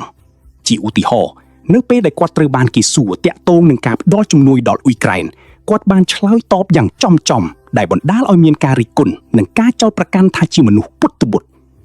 មិនទាន់ទទួលបានការទទួលស្គាល់ក្នុងវិស័យដែលគាត់ចង់បានទោះបីជា Cost Plus Drugs ដែលជាក្រុមហ៊ុនឱសថរបស់គាត់បានផ្លាស់ប្ដូរយ៉ាងខ្លាំងក្នុងការផ្ដល់ថ្នាំដែលមានតម្លៃថោកប៉ុន្តែគាត់នៅតែប្រឈមមុខនឹងការប្រកួតប្រជែងនិងឧបសគ្គជាច្រើនហើយបច្ចុប្បន្ននេះក្រុមហ៊ុននៅមិនទាន់ទទួលបានការទទួលស្គាល់ជាសាកលដោយការរំពឹងទុកនៅឡើយទេកិត្តិយសខ្លះគ្រាន់តែជារូបភាពលើផ្ទៃទោះបីជាគាត់បានបង្កើត Mark Cuban Foundation និង Fallen Patriot Fund ក៏ដោយក៏ការងារសប្បុរសធម៌របស់គាត់មួយចំនួនត្រូវបានគេចោទប្រកាន់ថាជាគ្រាន់តែជាការបង្កើតរូបភាពល្អគ្មានប្រសិទ្ធភាពពិតប្រាកដមេរៀនជីវិតពីកិត្តិយសរបស់ Mark Cuban កិត្តិយសពិតប្រាកដកើតចេញពីការលះបង់និងការតស៊ូមិនមែនកើតចេញពីការរង់ចាំនោះទេ Mark បានបង្ហាញថាការតស៊ូនិងភាពខ្ជាប់ខ្ជួនអាចនាំទៅរកកិត្តិយសពិតប្រាកដទោះបីជាគាត់ជួបបរាជ័យឬត្រូវបានគេរិះគន់យ៉ាងណាក៏ដោយក៏គាត់មិនដែលបោះបង់គោលដៅរបស់ខ្លួនឡើយការទទួលស្គាល់ពិតប្រាកដគឺកើតចេញពីសមត្ថភាពក្នុងការបង្កើតតម្លៃដល់អ្នកដទៃ Mark យល់ដឹងថាការទទួលបានកិត្តិយសមិនមែនមកពីការប្រមូលទ្រព្យសម្បត្តិផ្ទាល់ខ្លួននោះទេប៉ុន្តែគឺមកពីការប្រើប្រាស់ទ្រព្យសម្បត្តិនិងឥទ្ធិពលរបស់ខ្លួនដើម្បីជួយសង្គម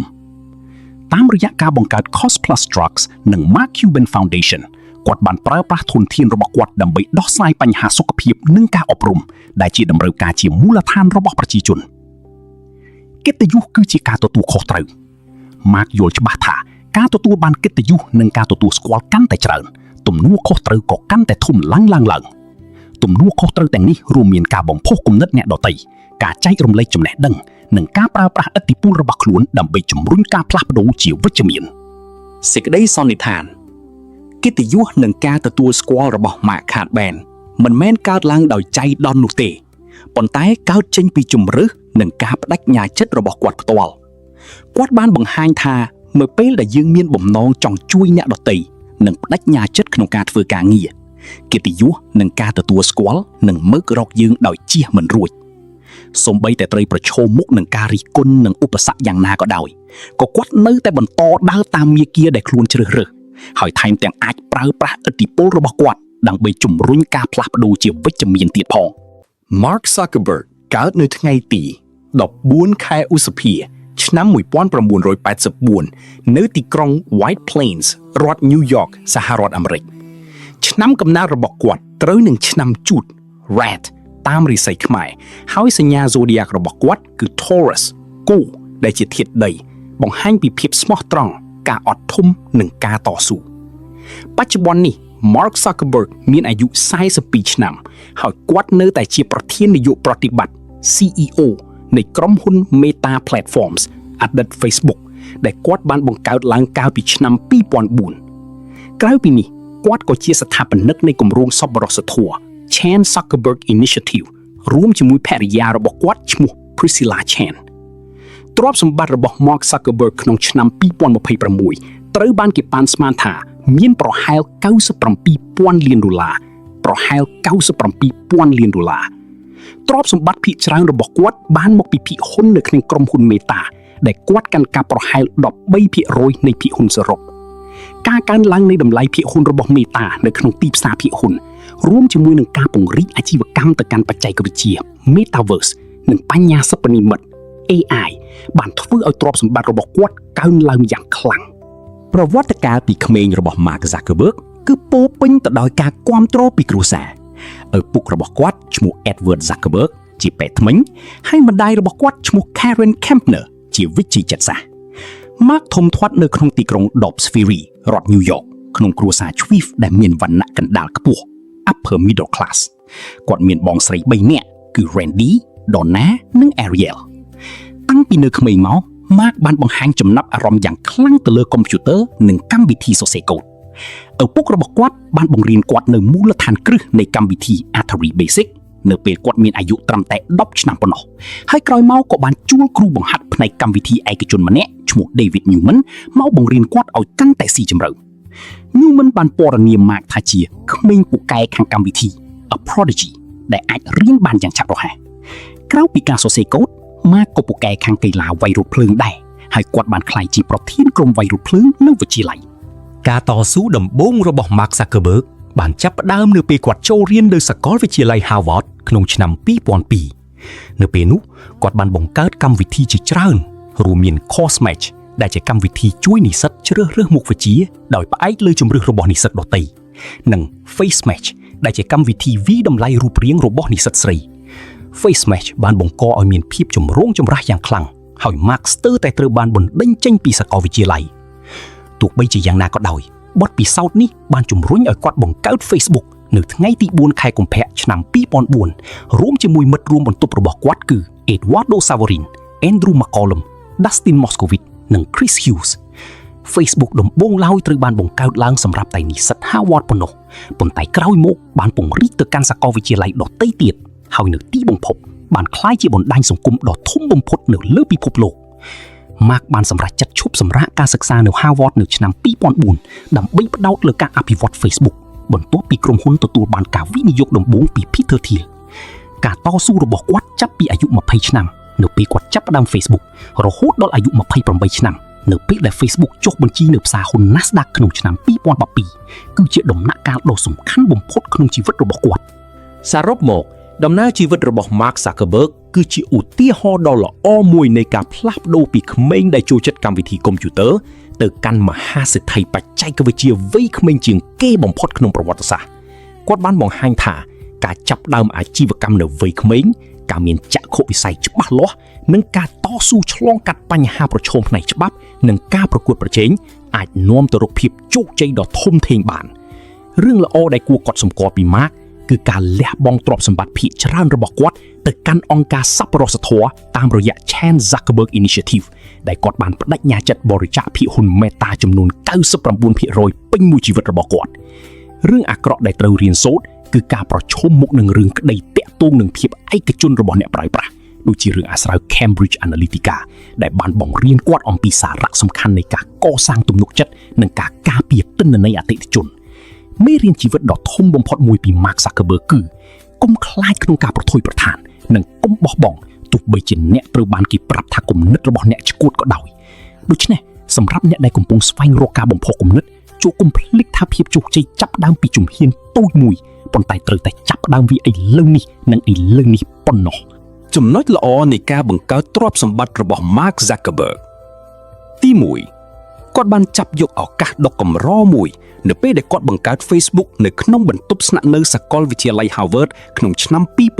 2004នៅពេលនោះបណ្ដាញសង្គមដូចជា MySpace និង Friendster កំពុងពេញនិយមប៉ុន្តែ Mark បានឃើញចន្លោះប្រហោងមួយគឺការភ្ជាប់ទំនាក់ទំនងរវាងនិស្សិតក្នុងសាកលវិទ្យាល័យតែមួយ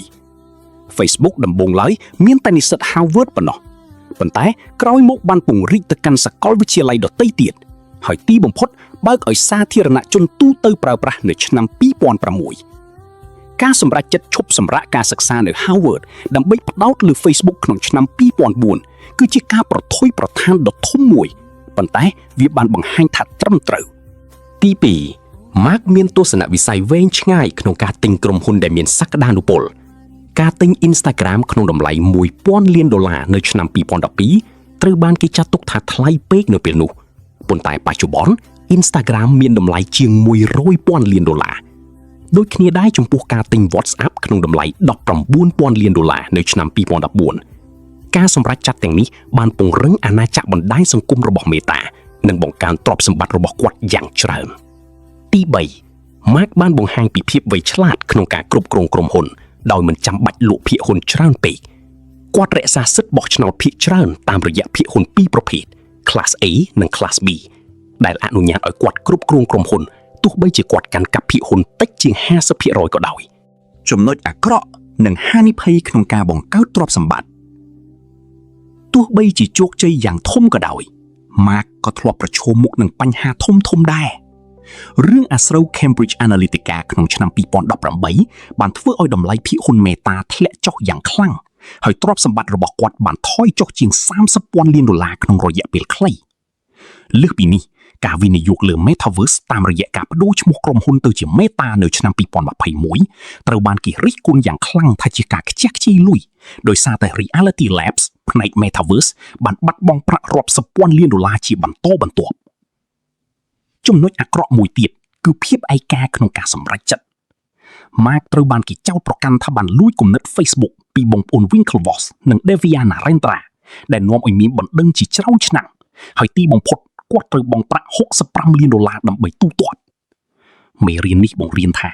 សូម្បីតែមានគំនិតឆ្នើមក៏ត្រូវតែមានតម្លាភាពនិងកិច្ចព្រមព្រៀងច្បាស់លាស់ជាមួយដៃគូមេរៀនជីវិតពិតពីការកសាងទ្រព្យសម្បត្តិរបស់ Mark Zuckerberg 1. ចាប់ផ្ដើមតូចតែមើលឃើញធំ Facebook ចាប់ផ្ដើមពីបន្ទប់ស្កប់ស្កល់ប៉ុន្តែ Mark មានចក្ខុវិស័យភ្ជាប់មនុស្សទូទាំងពិភពលោក 2. កុំខ្លាចក្នុងការប្រថុយប្រថានការឈប់រៀននៅ Harvard គឺជាការប្រថុយប្រថានដ៏ធំប៉ុន្តែវាបាននាំគាត់ទៅរកភាពជោគជ័យ 3. វិនិយោគលើអ្វីដែលអ្នកយល់ Mark មិនដែលវិនិយោគលើអ្វីដែលគាត់មិនច្បាស់នោះទេសូម្បីតែ Metaverse ក៏គាត់បានសិក្សាយ៉ាងម៉ត់ចត់ដែរ 4. រៀនពីកំហុសបន្ទាប់ពីរឿង Cambridge Analytica Mark បានផ្លាស់ប្ដូរគោលការណ៍ឯកជនភាពរបស់ Facebook យ៉ាងខ្លាំងហើយបានបង្កើនការវិនិយោគលើសុវត្ថិភាពទិន្នន័យ 5. កុំភ្លេចចែករំលែកតាមរយៈ Chan Zuckerberg Initiative Mark បានបដិញ្ញាចិត្តប្រើប្រាស់ទ្រព្យសម្បត្តិរបស់គាត់ដើម្បីដោះស្រាយបញ្ហាសុខភាពការអប់រំនិងសមភាពសង្គមសេចក្តីសង្ខេបទ្រព្យសម្បត្តិរបស់ Mark Zuckerberg គឺជាលទ្ធផលនៃការមើលឃើញឱកាសមុនគេការសម្រេចចិត្តប្រថុយប្រថានប្រកបដោយប្រាជ្ញាញាណនិងការតស៊ូឆ្លងកាត់វិបត្តិចំណុចល្អគឺគាត់អាចបង្កើតក្រុមហ៊ុនដែលផ្លាស់ប្ដូរពិភពលោកខណៈចំណុចអាក្រក់គឺកំហុសផ្នែកសីលធម៌និងការបរាជ័យក្នុងការវិនិយោគខ្លះមេរៀនសំខាន់បំផុតសម្រាប់អ្នកដែលចង់កសាងទ្រព្យសម្បត្តិគឺត្រូវមានចក្ខុវិស័យច្បាស់លាស់មិនខ្លាចបរាជ័យនិងត្រូវចេះប្រែប្រួលតាមកាលៈទេសៈដោយមកតែងតែនិយាយថាហានិភ័យធំបំផុតគឺការមិនប្រថុយអ្វីទាំងអស់ប្រសិនបើអ្នកចង់ក្លាយជាអ្នកមានចូលចាប់ផ្ដើមស្វែងរកឱកាសដែលអ្នកដទៃមើលរំលងហើយត្រៀមខ្លួនប្រយុទ្ធនឹងឧបសគ្គទាំងអស់សត្រូវបង្រៀនឲ្យរឹងមាំរបស់ Mark Zuckerberg Mark Zuckerberg គឺជាមហាសេដ្ឋីបច្ចេកវិទ្យាម្នាក់ដែលមិនដែលខ្វះពួកសត្រូវឡើយតាំងពីថ្ងៃដំបូងដែលគាត់បង្កើត Facebook នៅក្នុងបន្ទប់ស្កប់ស្កល់នៃសាកលវិទ្យាល័យ Harvard រហូតដល់ពេលដែលគាត់ក្លាយជា CEO នៃក្រុមហ៊ុន Meta ដែលមានតម្លៃរាប់រយពាន់លាន$នៅក្នុងឆ្នាំ2026នេះ គាត់តែងតែមានគូប្រជែងនិងអ្នកប្រឆាំងជាច្រើនសត្រូវរបស់គាត់មានទាំងដៃគូប្រកួតប្រជែងផ្ទាល់នៅក្នុងវិស័យបច្ចេកវិទ្យាអង្គការរដ្ឋាភិបាលអ្នកប្រើប្រាស់និងសូម្បីតែសមាជិកសភាប៉ុន្តែអ្វីដែលពិសេសនោះគឺគាត់បានប្រើប្រាស់សត្រូវទាំងនោះជាឥន្ធនៈដើម្បីពង្រឹងខ្លួនឯងឲ្យកាន់តែរឹងមាំនិងចេះបត់បែនប្រភេទនៃសត្រូវនិងបញ្ហាប្រឈមប្រភេទទី1គឺគូប្រជែងផ្ទាល់នៅក្នុងវិស័យបច្ចេកវិទ្យាដូចជា TikTok ដែល Zuckerberg បានចាត់ទុកថាជាការគំរាមកំហែងបន្ទាន់បំផុតចំពោះ Meta ចាប់តាំងពីឆ្នាំ2018មកម្លេះនៅក្នុងសវនកម្មជំទាស់ផ្ដាច់មុខនៅឆ្នាំ2025 Zuckerberg បានធ្វើបន្ទាល់ថាយើងបានសង្កេតឃើញកំណើនរបស់យើងថយចុះយ៉ាងខ្លាំងនៅពេលដែល TikTok កំពុងពេញនិយមការប្រឈមមុខជាមួយ TikTok បានបង្ខំឲ្យគាត់បង្កើតផលិតផល Reels នៅលើ Instagram និងបង្កើនការវិនិយោគលើបញ្ញាសិប្បនិម្មិត AI ក្រៅពីនេះក្រុមហ៊ុនដទៃទៀតដូចជា YouTube របស់ Google, iMessage របស់ Apple និង X របស់ Elon Musk សុទ្ធតែជាដៃគូប្រកួតប្រជែងដ៏សំខាន់ដែលធ្វើឲ្យ Meta ត្រូវតែបង្កើតថ្មីជានិច្ចប្រភេទទី2គឺសត្រូវផ្នែកច្បាប់និងរដ្ឋាភិបាលគូប្រជែងដំបូងបង្អស់របស់ Zuckerberg គឺបងប្អូន Winklevoss ដែលបានប្តឹងគាត់ពីបទលួចគំនិតបង្កើត Facebook បន្ទាប់ពីការតស៊ូផ្នែកច្បាប់អស់រយៈពេលជាច្រើនឆ្នាំទីបំផុតគាត់ត្រូវបង់ប្រាក់$65 លានដើម្បីទូទាត់ក្តី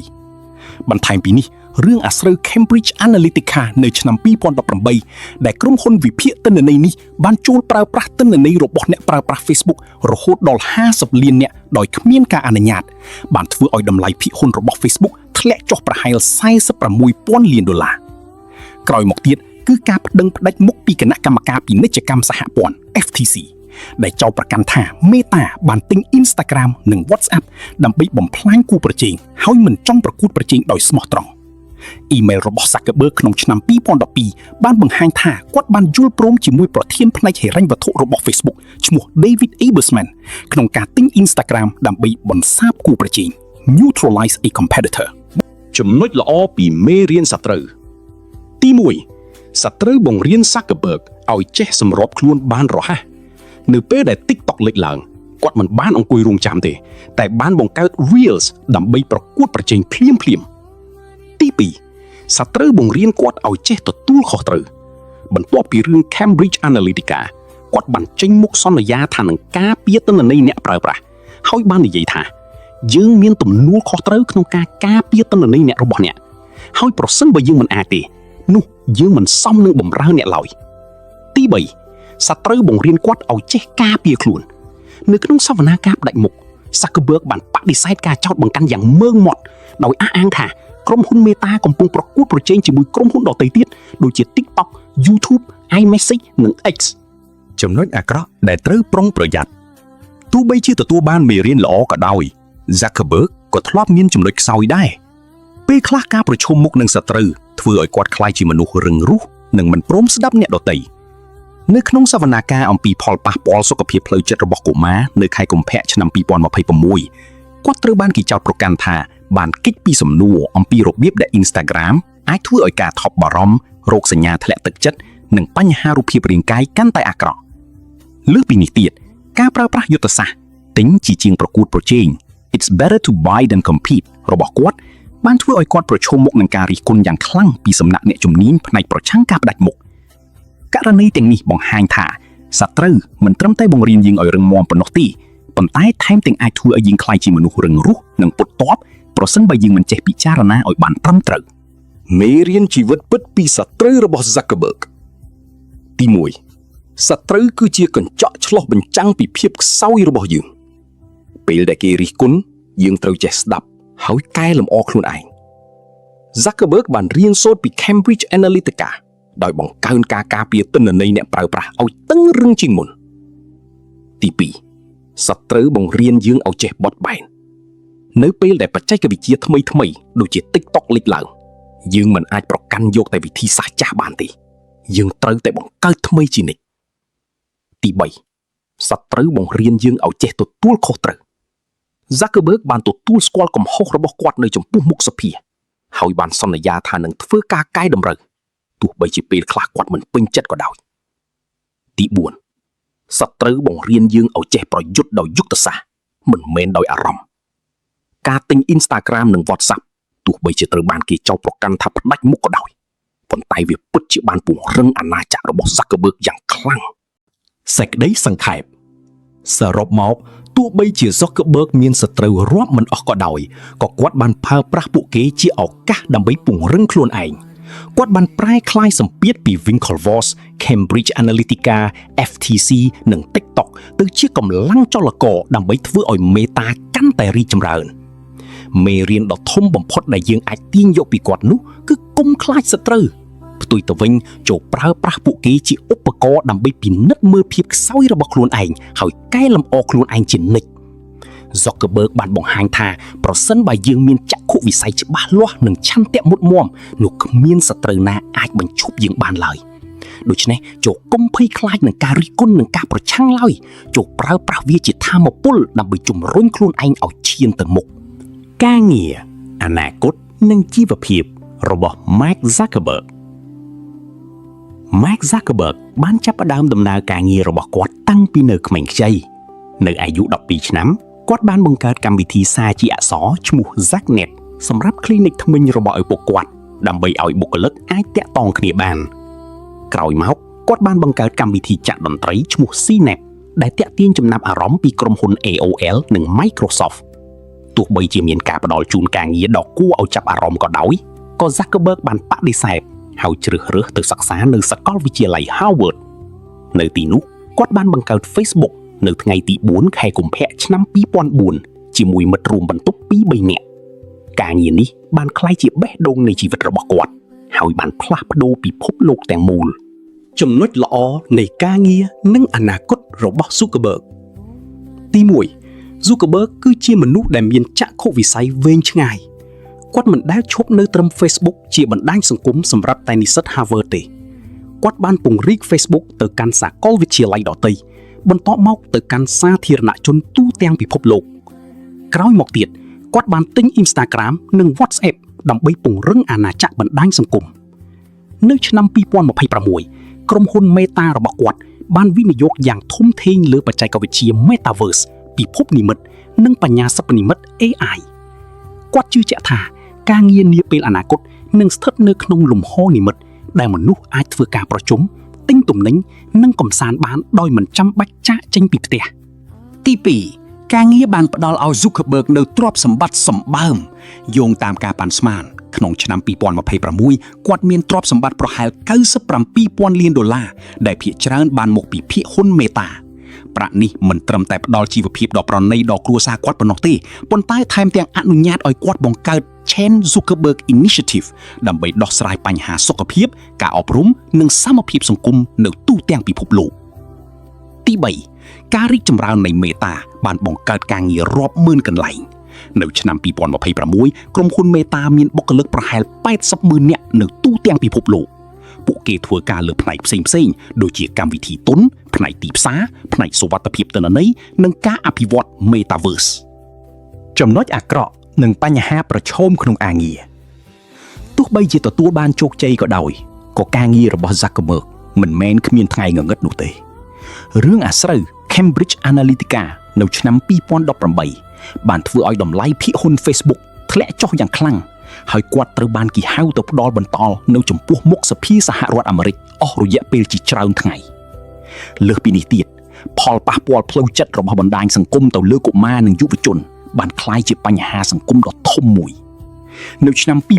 2026 Zuckerberg បានថ្លែងទីបន្ទាល់នៅចំពោះមុខគណៈកម្មាធិការព្រឹទ្ធសភាអំពីរបៀបដែល Instagram អាចធ្វើឲ្យការថប់បារម្ភនិងជំងឺធ្លាក់ទឹកចិត្តក្នុងចំណោមក្មេងជំទង់កាន់តែអាក្រក់ទៅអាជីវកម្មវិនិយោគលើ Metaverse ក៏បានបង្កបញ្ហាដែរ Reality Labs ដែលជាផ្នែកទទួលខុសត្រូវលើ Metaverse បានបាត់បង់ប្រាក់រាប់សិបពាន់ដុល្លារជាបន្តបន្ទាប់អ្នកវិភាគជាច្រើនបានចោទសួរថាតើ Metaverse នឹងក្លាយជាការពិតនៅពេលណាឬក៏វាគ្រាន់តែជាការស្រមៃប៉ុណ្ណោះមេរៀនជីវិតពិតពីការងាររបស់ Zuckerberg 1. ធ្វើការលើអ្វីដែលអ្នកពូកែនិងស្រឡាញ់ Zuckerberg ស្រឡាញ់ការសរសេរកម្មវិធីតាំងពីក្មេងហើយគាត់បានប្រែក្លាយចំណង់ចំណូលចិត្តនោះទៅជាអាជីព 2. កុំខ្លាចក្នុងការឈប់សម្រាកការសិក្សាដើម្បីដេញតាមក្តីសុបិនការសម្រេចចិត្តឈប់រៀននៅ Harvard គឺប្រថុយប្រថានប៉ុន្តែវាបានផ្ដល់ផលធំធេង 3. ត្រូវតែបន្តរៀនសូត្រនិងសម្របខ្លួនពី Facebook ទៅ Instagram ពី Instagram ទៅ WhatsApp ពី WhatsApp ទៅ Metaverse Zuckerberg តែងតែដើរមុខគេក្នុងការទទួលយកបច្ចេកវិទ្យាថ្មីៗ 4. ទទួលខុសត្រូវចំពោះកំហុសទោះបីជាពិបាកក៏ដោយ Zuckerberg បានទទួលស្គាល់កំហុសរបស់ Facebook ក្នុងរឿង Cambridge Analytica ហើយបានចំណាយពេលវេលានិងថវិកាយ៉ាងច្រើនដើម្បីកែលម្អសុវត្ថិភាពទិន្នន័យ 5. ការងារមិនមែនគ្រាន់តែរកប្រាក់ទេតែត្រូវបង្កើតផលប៉ះពាល់វិជ្ជមានដល់សង្គម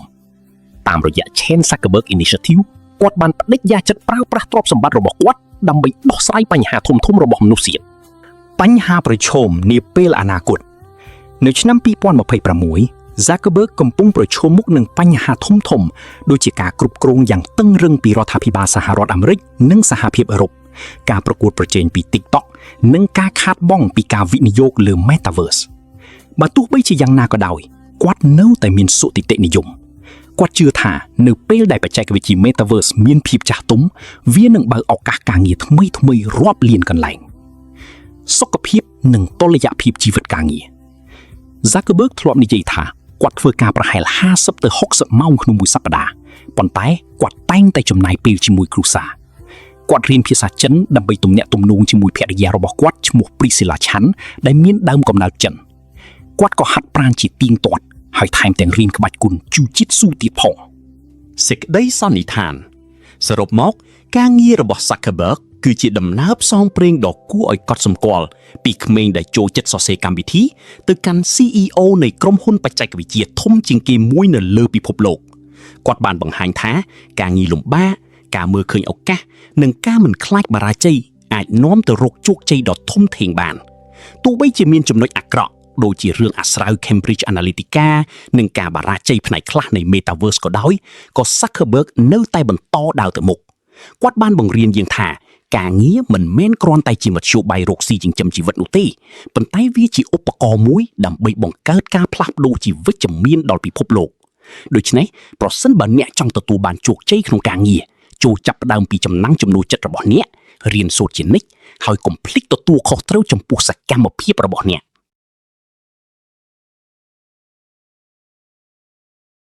Tom Holland កើតនៅថ្ងៃទី1ខែមិថុនាឆ្នាំ1996នៅទីក្រុង Kingston upon Thames ទីក្រុង Long ប្រទេសអង់គ្លេសឆ្នាំកំណើតរបស់គាត់គឺឆ្នាំជូត Rat តាមរាសីខ្មែរហើយសញ្ញា Zodiac របស់គាត់គឺ Gemini ដែលជាធាតុខ្យល់បង្ហាញពីភាពរហ័សរហួនការប្រាស្រ័យទាក់ទងល្អនិងភាពបត់បែនបច្ចុប្បន្ននេះ Tom Holland មានអាយុ30ឆ្នាំហើយគាត់គឺជាតារាសម្ដែងជនជាតិអង់គ្លេសដែលទទួលបានកិត្តិនាមទូទាំងពិភពលោកពីតួនាទី Peter Parker Spider-Man នៅក្នុងសកលលោក Marvel Cinematic Universe MCU មុខរបរបច្ចុប្បន្នរបស់គាត់រួមមានការសម្ដែងភាពយន្តការផ្ដល់សម្លេងនិងការងារមនុស្សធម៌គាត់ក៏ជាសហស្ថាបនិកនៃអង្គការសប្បុរសធម៌ The Brothers Trust ដែលគាត់បានបង្កើតឡើងដើម្បីជួយដល់បុព្វហេតុសង្គមផ្សេងៗទ្រព្យសម្បត្តិរបស់ Tom Holland ក្នុងឆ្នាំ2026ត្រូវបានប៉ាន់ស្មានថាមានប្រហែល$25 លានប្រភពទ្រព្យសម្បត្តិភាគច្រើនបានមកពីប្រាក់ខែសម្ដែងរឿង Spider-Man ដែលគាត់ទទួលបានប្រាក់ខែចាប់ពី$500,000ក្នុងរឿងដំបូងរហូតដល់ជាង$10 លានបូករួមទាំងប្រាក់រង្វាន់ពីការលក់សំបុត្រផងដែរប្រវត្តិកាលពីក្មេងរបស់ Tom Holland គឺពោរពេញទៅដោយការគាំទ្រពីគ្រួសារឪពុករបស់គាត់ឈ្មោះ Dominic Holland ជាអ្នកកំប្លែងនិងអ្នកនិពន្ធរីឯម្ដាយឈ្មោះ Nicola Elizabeth Frost ជាអ្នកថតរូបTom ធំធាត់នៅក្នុងគ្រួសារដែលពោរពេញទៅដោយសិល្បៈដែលបានដាស់តឿនចំណង់ចំណូលចិត្តរបស់គាត់តាំងពីក្មេងមកម្ល៉េះគាត់មានបងប្អូនប្រុស3នាក់ទៀតគឺ Sam, Harry និង Paddy ក្នុងវ័យកុមារ Tom បានចូលរៀននៅសាលា Wimbledon College ហើយត្រូវបានគេធ្វើរោគវិនិច្ឆ័យថាមានជំងឺ dyslexia ពិបាកអានសរសេរនៅពេលគាត់មានអាយុ8ឆ្នាំទោះបីជាយ៉ាងណាក៏ដោយម្ដាយរបស់គាត់បានកត់សម្គាល់ឃើញទេពកោសល្យខាងរបាំរបស់គាត់បន្ទាប់ពីគាត់បានចូលរួមក្នុងកម្មវិធីប្រគំតន្ត្រីរបស់ Janet Jackson ហើយបានបញ្ជូនគាត់ទៅសាលារៀនរបាំ Nifty Feet Dance School នៅទីក្រុង Wimbledon នៅទីនោះគាត់បានហាត់ហ្វឹកហាត់របាំ hip hop កាយសម្ព័ន្ធនិងរបាំ ballet ការតស៊ូដំបូងរបស់ Tom Holland បានចាប់ផ្ដើមនៅពេលគាត់មានអាយុប្រហែល11ឆ្នាំនៅពេលដែលគាត់ចាប់ផ្ដើមរៀនរបាំ ballet គាត់ត្រូវបានគេសម្លុតធ្វើបាប bully យ៉ាងខ្លាំងទាំងនៅលើបណ្ដាញសង្គមនិងក្រៅបណ្ដាញ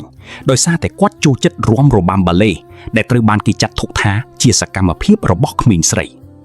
ការយាយីនេះបានធ្វើឲ្យគាត់មានការលំបាកក្នុងការសម្របខ្លួនទៅនឹងបរិយាកាសសាលារៀនហើយគាត់បានប្រើប្រាស់ការរាំនិងការសម្ដែងជាមធ្យោបាយដើម្បីគេចចេញពីសម្ពាធនៅអាយុ12ឆ្នាំគាត់បានទទួលតួនាទីដំបូងរបស់គាត់ក្នុងរឿងភាពយន្ត The Impossible ដែលជារឿងអំពីរលកយក្សស៊ូណាមីការថតរឿងនេះគឺពិបាកខ្លាំងណាស់ដោយសារគាត់ត្រូវថតនៅក្នុងទឹករយៈពេលយូរហើយត្រូវឆ្លងកាត់ឈុតឆាកដ៏តក់ស្លុតប៉ុន្តែបទពិសោធន៍នេះបានបង្រៀនគាត់អំពីភាពអត់ធ្មត់និងការលះបង់គាត់បានតស៊ូពីអាយុ12ឆ្នាំរហូតដល់អាយុ20ឆ្នាំនៅពេលគាត់ទទួលបានតួនាទី Spider-Man នៅក្នុងឆ្នាំ2016នៅឆ្នាំ2015 Tom Holland ត្រូវបានជ្រើសរើសឲ្យសម្ដែងជា Spider-Man បន្ទាប់ពីការប្រកួតប្រជែងដ៏តឹងរ៉ឹងជាមួយតារាសម្ដែងវ័យក្មេងរាប់ពាន់នាក់គាត់បានបង្ហាញខ្លួនជាលើកដំបូងក្នុងរឿង Captain America Civil War នៅឆ្នាំ2016ហើយក្រោយមកបានសម្ដែងក្នុងរឿង Spider-Man Homecoming 2017 Spider-Man Far From Home 2019និង Spider-Man No Way Home 2021រឿង No Way Home បានបង្កើតប្រាក់ចំណូលបានជិត$2,000 លានដែលធ្វើឲ្យ Tom ក្លាយជាតារាល្បីល្បាញកម្រិត A-list នៅឆ្នាំ2026 Tom នឹងត្រឡប់មកសម្ដែងជា Spider-Man ម្ដងទៀតក្នុងរឿង Spider-Man Brand New Day ដែលគ្រោងចេញផ្សាយនៅថ្ងៃទី29 ខែកក្កដាលើសពីនេះគាត់ក៏កំពុងចូលរួមក្នុងគម្រោងភាពយន្តថ្មីរបស់ Christopher Nolan ដែលមានចំណងជើងថា The Odyssey សរុបមកការតស៊ូរបស់ Tom Holland ចាប់ពីអាយុ12ឆ្នាំរហូតដល់អាយុ20ឆ្នាំគឺជាមេរៀនដ៏ល្អសម្រាប់អ្នកដែលចង់ជោគជ័យក្នុងវិស័យសិល្បៈគាត់បានបង្ហាញថាការមិនខ្លាចការសម្លុតធ្វើបាបការប្រឈមមុខនឹងជំងឺ dyslexia និងការលះបង់ចំពោះការងារអាចនាំទៅរកភាពជោគជ័យដ៏ធំធេងបានរឿងល្អគួរកត់សម្គាល់ពី Tom គឺគាត់តែងតែចេះបន្តាបខ្លួននិងចេះជួយអ្នកដទៃតាមរយៈការងារសប្បុរសធម៌រឿងអាក្រក់ដែលគាត់បានឆ្លងកាត់គឺការញៀនស្រាក្នុងវ័យជំទង់ប៉ុន្តែគាត់អាចយកឈ្នះវាបានដោយការគាំទ្រពីគ្រួសារនិងការស្វែងរកជំនួយពីអ្នកឯកទេសមិត្តភ័ក្តិកម្លាំងនៃមិត្តភាពរបស់ Tom Holland Tom Holland គឺជាតារាសម្ដែងម្នាក់ដែលមិនដែលភ្លេចឫសគល់របស់ខ្លួនឡើយតាំងពីថ្ងៃដំបូងដែលគាត់បានក្លាយជា Spider-Man រហូតមកដល់ឆ្នាំ2026នេះគាត់តែងតែរក្សាទំនាក់ទំនងដ៏ជិតស្និទ្ធជាមួយមិត្តភ័ក្តិចាស់ៗនិងបង្កើតមិត្តភាពថ្មីៗជាមួយតារាល្បីៗជាច្រើនរូបមិត្តភាពរបស់គាត់មិនមែនគ្រាន់តែជាការស្គាល់គ្នានោះទេប៉ុន្តែវាគឺជាកម្លាំងចិត្តនិងការគាំទ្រដែលជួយគាត់ឲ្យឆ្លងកាត់ភាពលំបាកនិងរក្សាខ្លួនគាត់ឲ្យនៅដដែលទោះបីជាស្ថិតក្នុងភាពល្បីល្បាញក៏ដោយប្រភេទនិងចំណុចសំខាន់ៗនៃមិត្តភាពរបស់ Tom Holland អាចបែងចែកជា3ក្រុមធំៗទី1គឺមិត្តភាពពីកុមារភាពមិត្តភ័ក្តិដែលនៅជិតស្និទ្ធបំផុតរបស់ Tom គឺ Harrison Osterfield ដែលគាត់បានស្គាល់តាំងពីរៀននៅសាលា Brit School ក្នុងទីក្រុងឡុងនៅពេលដែល Tom ទទួលបានតួនាទី Spider-Man គាត់បានសម្រេចចិត្តជួល Harrison ជាជំនួយការផ្ទាល់ខ្លួនដោយបាននិយាយថាការមានគាត់នៅជាមួយខ្ញុំគឺជាចំណុចយុត្តតាដែលភ្ជាប់ខ្ញុំទៅនឹងការពិត Tom បានចាត់ទុក Harrison ជាផ្នែកមួយនៃ Holy Trinity ព្រះត្រីឯកដ៏ពិសិដ្ឋរបស់គាត់រួមជាមួយនឹង Jacob Batalon ទី2គឺមិត្តភាពពីការងារក្នុងចំណោមតារាសម្ដែងជាច្រើនរូបមានអ្នកខ្លះបានក្លាយជាមិត្តភ័ក្តិជិតស្និទ្ធនឹង Tom ដូចជា Jacob Batalon ដែលសម្ដែងជា Ned Leeds ដែលជាមិត្តប្រុសរបស់ Peter Parker ក្នុងរឿង Spider-Man គេបានធ្វើតេស្តមិត្តភាពជាមួយម៉ាស៊ីនពិនិត្យការកុហកហើយ Jacob បានបញ្ជាក់ថា Tom គឺជាមិត្តល្អបំផុតរបស់គាត់ហើយម៉ាស៊ីនក៏បានបញ្ជាក់ថាវាជាការពិតបន្ថែមពីនេះ Tom ក៏មានទំនាក់ទំនងល្អជាមួយ Zendaya ដែលដំបូងឡើយគេគ្រាន់តែជាមិត្តភ័ក្តិនឹងគ្នាប៉ុណ្ណោះ Zendaya ធ្លាប់បាននិយាយនៅក្នុងបទសម្ភាសន៍ជាមួយ Variety ក្នុងឆ្នាំ2017ថាគាត់គឺជាមិត្តប្រុសល្អម្នាក់គាត់ពិតជាមិត្តល្អបំផុតរបស់ខ្ញុំម្នាក់ទី3គឺអ្នកណែនាំមិនតនិងគំរូ Tom បានទទួលដំបូន្មានដ៏មានតម្លៃពីតារាសម្ដែងជាន់ខ្ពស់ដូចជា Robert Downey Jr. និង Chris Hemsworth គឺជាអ្នកដែលណែនាំ Tom ឲ្យរក្សាគ្រួសារនិងមិត្តភ័ក្តិឲ្យនៅជិតដែលជាហេតុផលដែលគាត់បានជួល Harrison Osterfield មកធ្វើការជាមួយចំណុចល្អនៃមិត្តភាពទី មិត្តភាពជួយឲ្យថមរក្សាខ្លួនគាត់ឲ្យនៅដដែល stay grounded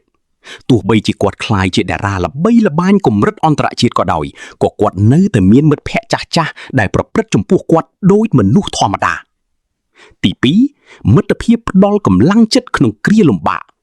នៅពេលដែលថមធ្លាក់ទឹកចិត្តពីការរិះគន់ឬសម្ពាធក្នុងការងារគាត់តែងតែមានមិត្តភ័ក្តិដែលអាចផ្ដល់ការគាំទ្រទី3មិត្តភាពបើកទ្វារឱកាសថ្មីៗថមមិនត្រឹមតែទទួលបានដំបូន្មានពី Robert Downey Jr. ប៉ុណ្ណោះទេប៉ុន្តែគាត់ក៏បានប្រើប្រាស់បណ្ដាញទំនាក់ទំនងទាំងនេះដើម្បីពង្រីកការងាររបស់គាត់ផងដែរចំណុចអាក្រក់និងមេរៀនដែលត្រូវប្រុងប្រយ័ត្នទោះបីជាមានមិត្តភ័ក្តិល្អៗជាច្រើនក៏ដោយថមក៏ធ្លាប់មានបញ្ហាដែរការមានមិត្តភាពជាមួយតារាល្បីៗធ្វើឲ្យគាត់ងាយនឹងត្រូវបានគេនាំពាក្យឬប្រើប្រាស់ឈ្មោះរបស់គាត់ដើម្បីផលប្រយោជន៍ផ្ទាល់ខ្លួនករណីខ្លះមិត្តភាពដែលហាក់ដូចជាជិតស្និទ្ធនៅលើកញ្ចក់ទូរទស្សន៍បែរជាគ្រាន់តែជាការសម្ដែងប៉ុណ្ណោះមេរៀនមួយទៀតគឺការត្រូវការពេលវេលាដើម្បីថែរក្សាមិត្តភាពថមតែងតែមកមេញឹកនឹងការងារដែលធ្វើឲ្យគាត់មិនសូវមានពេលជួបមិត្តភក្តិចាស់ៗគាត់ត្រូវតែចេះរៀបចំពេលវេលាឲ្យបានល្អដើម្បីកុំឲ្យទំនាក់ទំនងទាំងនេះរលត់ទៅវិញមេរៀនជីវិតពិតពីមិត្តភាពរបស់ Tom Holland 1 មិត្តភាពពិតមិនដែលភ្លេចគ្នាឡើយ Tom នៅតែជិតស្និទ្ធនឹង Harrison Osterfield ទោះបីជាគាត់ក្លាយជា Spider-Man ក៏ដោយ 2 ជ្រើសរើសមិត្តដែលអាចទុកចិត្តបាន Tom បានជ្រើសរើសយក Jacob Batalon ដែលជាមិត្តភក្តិដ៏ស្មោះត្រង់របស់គាត់ 3 កុំខ្លាចក្នុងការសុំជំនួយ Tom បានសុំដំបូន្មានពី Robert Downey Jr. និង Chris Hemsworth ដើម្បីគ្រប់គ្រងភាពល្បីល្បាញ 4 មិត្តភាពគឺជាការវិនិយោគ Tom បានចំណាយពេលវេលានិងថវិកាដើម្បីថែរក្សាមិត្តភាពរបស់គាត់ដូចជាការជួល Harrison ជាជំនួយការជាដើម 5 មិត្តភាពល្អនាំទៅរកឱកាសល្អតាមរយៈទំនាក់ទំនងរបស់គាត់ជាមួយ Zendaya Tom អាចសម្ដែងក្នុងរឿងជាច្រើនទៀតសេចក្តីសន្និដ្ឋានសរុបមកមិត្តភាពគឺជាកម្លាំងដ៏សំខាន់បំផុតមួយក្នុងជីវិតរបស់ Tom Holland គាត់បានបង្ហាញថា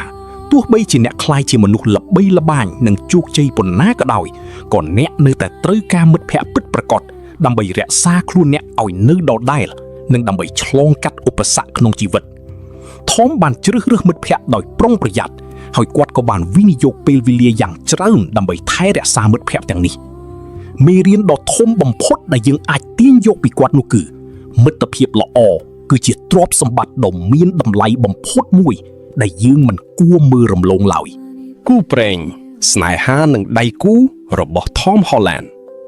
Tom Holland និង Zendaya គឺជាគូស្នេហ៍មួយគូដែលសាធារណជនទូទាំងពិភពលោកតែងតែចាប់អារម្មណ៍និងស្រឡាញ់រាប់អានរឿងស្នេហារបស់ពួកគេចាប់ផ្ដើមពីការសម្ដែងជាគូស្នេហ៍ក្នុងរឿង Spider-Man Homecoming នៅឆ្នាំ2016ហើយបានប្រែក្លាយទៅជាស្នេហាក្រៅរឿងយ៉ាងពិតប្រាកដបន្ទាប់ពីរក្សាទំនាក់ទំនងជាសម្ងាត់អស់រយៈពេលជាច្រើនឆ្នាំទីបំផុតពួកគេបានលើកយករឿងស្នេហាមកបង្ហាញជាសាធារណៈនៅឆ្នាំ2021បច្ចុប្បន្ននៅឆ្នាំ2026ពួកគេបានភ្ជាប់ពាក្យដណ្ដឹងគ្នារួចហើយមានពាក្យចចាមអារ៉ាមថាពួកគេបានរៀបការដោយសម្ងាត់ប្រភេទនិងចំណុចសំខាន់នៃមិត្តភាពរបស់ Tom Holland អាចបែងចែកជា3ក្រុមធំទី1គឺមិត្តភាពពីកុមារភាពមិត្តភ័ក្តិដែលនៅជិតស្និទ្ធបំផុតរបស់ Tom គឺ Harrison Osterfield ដែលគាត់បានស្គាល់តាំងពីរៀននៅសាលា Brit School ក្នុងទីក្រុង London នៅពេលដែល Tom ទទួលបានតួនាទី Spider-Man គាត់បានសម្រេចចិត្តជួល Harrison ជាជំនួយការផ្ទាល់ខ្លួនដោយបាននិយាយថាការមានគាត់នៅជាមួយខ្ញុំគឺជាចំណុចយុទ្ធការដែលភ្ជាប់ខ្ញុំទៅនឹងការពិត Tom បានចាត់ទុក Harrison ជាផ្នែកមួយនៃ Holy Trinity ព្រះត្រៃអ៊ីដ៏ពិសិដ្ឋរបស់គាត់រួមជាមួយនឹង Jacob Batalon ចំណុចល្អនៃទំនាក់ទំនងទី1មូលដ្ឋានគ្រឹះនៃទំនាក់ទំនងរបស់ពួកគេគឺមិត្តភាពពិតប្រាកដ Zendaya បានហៅ Tom Holland ថាជាមិត្តប្រុសល្អបំផុតរបស់នាងហើយ Tom ក៏បាននិយាយថា Zendaya គឺជាមិត្តល្អបំផុតម្នាក់របស់គាត់មុនពេលក្លាយជាគូស្នេហ៍ពួកគេបានចំណាយពេលវេលាយ៉ាងច្រើនដើម្បីស្គាល់គ្នាជាមិត្តភក្តិចែករំលែករឿងកំប្លែងនិងគាំទ្រការងារគ្នាទៅវិញទៅមកទី2ពួកគេគោរពភាពឯកជនរបស់គ្នាទៅវិញទៅមកយ៉ាងខ្លាំង ថមបានប្រាប់ថាយើងទាំងពីរមិនចង់លាក់បាំងប៉ុន្តែក៏ចង់ការពារជីវិតឯកជនរបស់យើងដែរអ្នកត្រូវតែទទួលយកថាភាពឯកជនខ្លះនឹងចេញពីការគ្រប់គ្រងរបស់អ្នកប៉ុន្តែអ្វីដែលនៅក្នុងដៃរបស់យើងនឹងការពារយ៉ាងខ្លាំងក្លា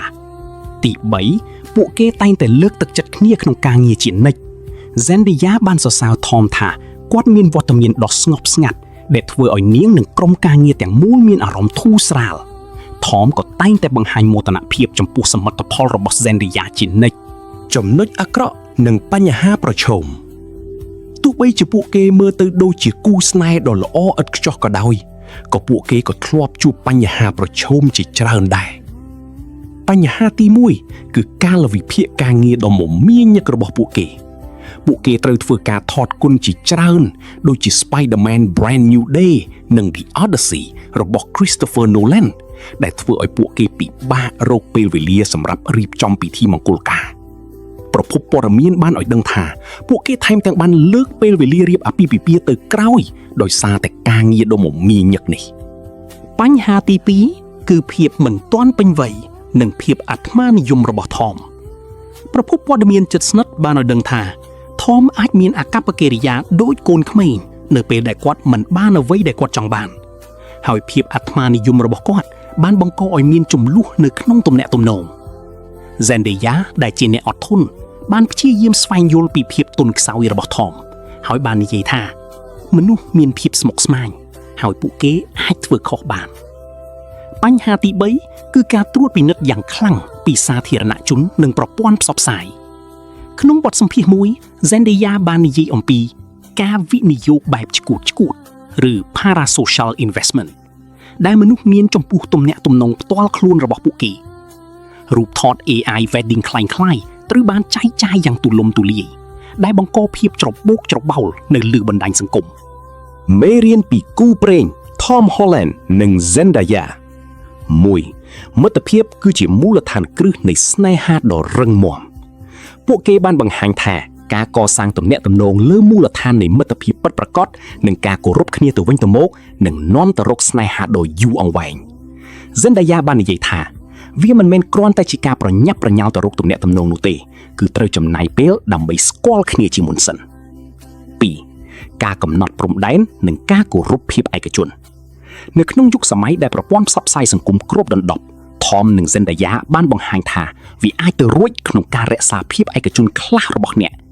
ពួកគេបានជ្រើសរើសចែករំលែកតែអ្វីដែលពួកគេចង់ចែករំលែកហើយមិនអនុញ្ញាតឲ្យសម្ពាធពីខាងក្រោយបំផ្លាញចំណងស្នេហារបស់ពួកគេឡើយ 3. ការអត់ធ្មត់និងការទទួលយកភាពមិនល្អឥតខ្ចោះ Zendaya បានបង្ហាញពីភាពអត់ធ្មត់នៅពេលដែល Tom ប្រឈមនឹងបញ្ហាផ្ទាល់ខ្លួននាងបាននិយាយថាមនុស្សមានភាពស្មុគស្មាញហើយពួកគេធ្វើខុសវប្បធម៌ខុសគ្នាអាចបង្កើតអាកប្បកិរិយា 4. ការគ្រប់គ្រងគ្នាទៅវិញទៅមកមិនថា Tom ចូលរួមព្រឹត្តិការណ៍បើកសម្ដែងរបស់ Zendaya ឬ Zendaya គ្រប់គ្រងម៉ាក់ស្រាបៀរគ្មានជាតិអាល់កុលរបស់ Tom ក៏ដោយពួកគេតែងតែបង្ហាញខ្លួននៅក្បែរគ្នានិងជួយជំរុញអាជីពគ្នាទៅវិញទៅមក 5. ការស្វែងរកតុល្យភាពរវាងការងារនិងជីវិតផ្ទាល់ខ្លួនទោះបីជាមានកាលវិភាគតឹងតែងក៏ដោយពួកគេតែងតែស្វែងរកពេលវេលាដើម្បីនៅជាមួយគ្នាមិនថាការទៅលេងកីឡាបាល់បោះ NBA ជាមួយគ្នាឬថតគុណជាមួយគ្នានៅប្រទេសអ៊ីតាលីក៏ដោយសេចក្តីសន្និដ្ឋានសរុបមកគូព្រេងរបស់ Tom Holland និង Zendaya គឺជានិមិត្តរូបនៃស្នេហាដ៏ល្អឥតខ្ចោះមួយនៅក្នុងរង្វង់ Hollywood ទំនាក់ទំនងរបស់ពួកគេត្រូវបានកសាងឡើងនៅលើមូលដ្ឋានគ្រឹះនៃមិត្តភាពការគោរពគ្នាទៅវិញទៅមកភាពស្មោះត្រង់និងការគាំទ្រទោះបីជាពួកគេធ្លាប់ជួបប្រទះនឹងបញ្ហាប្រឈមជាច្រើនដូចជាការវិភាគការងារដ៏មមាញឹកភាពមិនទាន់ពេញវ័យរបស់ Tom និងការត្រួតពិនិត្យពីសាធារណជនក៏ដោយក៏ពួកគេនៅតែអាចរក្សាចំណងស្នេហារបស់ពួកគេបានយ៉ាងរឹងមាំពួកគេបានបង្រៀនយើងថាស្នេហាពិតមិនមែនគ្រាន់តែជាការមើលទៅលើផ្ទៃក្រៅដ៏ភ្លឺចែងចាំងនោះទេប៉ុន្តែវាគឺជាការចេះយល់ចិត្តការអត់ធ្មត់និងការស្រឡាញ់គ្នាក្នុងគ្រប់ស្ថានភាពទាំងអស់ Tom ខ្លួនឯងបាននិយាយយ៉ាងស្អាតថារឿងនេះមិនមែនជារឿងរបស់ខ្ញុំទេវាជារឿងរបស់យើងមេរៀនដ៏ធំបំផុតដែលយើងអាចទទួលបានពីគូស្នេហ៍មួយគូនេះគឺ ស្នេហាពិតគឺជាការឲ្យតម្លៃលើភាពឯកជនរបស់គ្នាទៅវិញទៅមកនិងការចែករំលែកភាពស្និទ្ធស្នាលទាំងនោះតែជាមួយគ្នាប៉ុណ្ណោះ សំណាងជោគជ័យនិងសុភមង្គលរបស់ Tom Holland សម្រាប់ Tom Holland សំណាងមិនមែនគ្រាន់តែជាការចៃដន្យនោះទេប៉ុន្តែវាគឺជាការប្រសពគ្នារវាងទេពកោសល្យការត្រៀមខ្លួននិងឱកាសដែលមកដល់នៅពេលដ៏ត្រូវ Tom បាននិយាយថាគាត់គឺជាក្មេងដែលមានសំណាងជាងគេបំផុតក្នុងលោកដែលមិនធ្លាប់សុបិនចង់បានអាជីពដ៏អស្ចារ្យបែបនេះឡើយក្នុងឆ្នាំ2026គាត់មិនត្រឹមតែទទួលបានជោគជ័យខាងហិរញ្ញវត្ថុប៉ុណ្ណោះទេប៉ុន្តែគាត់ក៏បានរកឃើញសុភមង្គលពិតប្រាកដក្នុងជីវិតផងដែរចំណុចល្អនៃសំណាងនិងជោគជ័យទី1សំណាងដ៏ធំបំផុតរបស់ Tom គឺការត្រូវបានគេរកឃើញនៅក្នុងថ្នាក់រាំ Hip Hop នៅទីក្រុង London នៅពេលគាត់មានអាយុត្រឹមតែ9ឆ្នាំប៉ុណ្ណោះអ្នករបាំ Lynn Page បានឃើញទេពកោសល្យរបស់គាត់ហើយបានរៀបចំឲ្យគាត់ទៅសាកល្បងសម្ដែងក្នុងរឿង Billy Elliot the Musical នៅល្ខោន West End បន្ទាប់ពីការហ្វឹកហាត់អស់រយៈពេល2ឆ្នាំគាត់បានចាប់ផ្ដើមសម្ដែងក្នុងឆ្នាំ2008ទី2សំណាងរបស់គាត់បានបន្តនៅពេលដែលគាត់ទទួលបានតួនាទីដំបូងក្នុងរឿង The Impossible 2012ទោះបីជាគាត់មិនដែលសម្ដែងក្នុងរឿងធំពីមុនមកក៏ដោយក៏គាត់បានបង្ហាញសមត្ថភាពសម្ដែងដ៏អស្ចារ្យរបស់គាត់ហើយទទួលបានការសរសើរយ៉ាងខ្លាំងទី3គឺជាឱកាសមាសក្នុងការសម្ដែងជា Spider-Man Tom បានឆ្លងកាត់ការសាក់លបងសម្ដែងរាប់ពាន់នាក់ហើយទីបំផុតគាត់ត្រូវបានជ្រើសរើសក្នុងអំឡុងពេលសាក់លបងជាមួយ Robert Downey Jr. Tom បានមិនអើពើដំបូន្មានរបស់ភ្នាក់ងាររបស់គាត់ហើយកែលម្អការសម្ដែងដោយឯកឯងដែលជាការសម្រេចចិត្តដ៏ក្លាហានដែលបានជួយគាត់ឲ្យទទួលបានតួនាទីទី4ជោគជ័យរបស់ Tom មិនមែនគ្រាន់តែជាសំណាងប៉ុណ្ណោះទេប៉ុន្តែវាក៏មកពីការលះបង់និងវិន័យខ្ពស់របស់គាត់ផងដែរ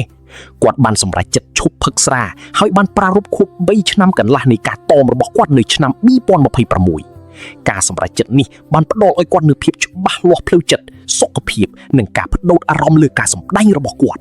ចំណុចអាក្រក់និងបញ្ហាប្រឈមទោះបីជា Tom តែងតែនិយាយអំពីសំណាងរបស់គាត់ក៏ដោយក៏គាត់ក៏បានឆ្លងកាត់ការសាក់លបងដ៏លំបាកជាច្រើនដែរទី1គឺការជួបការគំរាមកំហែង bullying កាលពីនៅក្មេងមុនពេលក្លាយជា Spider-Man Tom គឺជាក្មេងប្រុសតូចម្នាក់ដែលចូលចិត្តរាំរបាំបាឡេដែលជាហេតុធ្វើឲ្យគាត់ក្លាយជាគោលដៅរបស់ពួកគេគាត់ត្រូវបានគេសម្លុតធ្វើបាបទាំងនៅលើបណ្ដាញសង្គមនិងក្រៅបណ្ដាញទី2តស៊ូជាមួយ dyslexia ពិបាកក្នុងការអាននិងសរសេរគាត់ត្រូវបានគេធ្វើរោគវិនិច្ឆ័យថាមានជំងឺ dyslexia តាំងពីអាយុ7ឆ្នាំ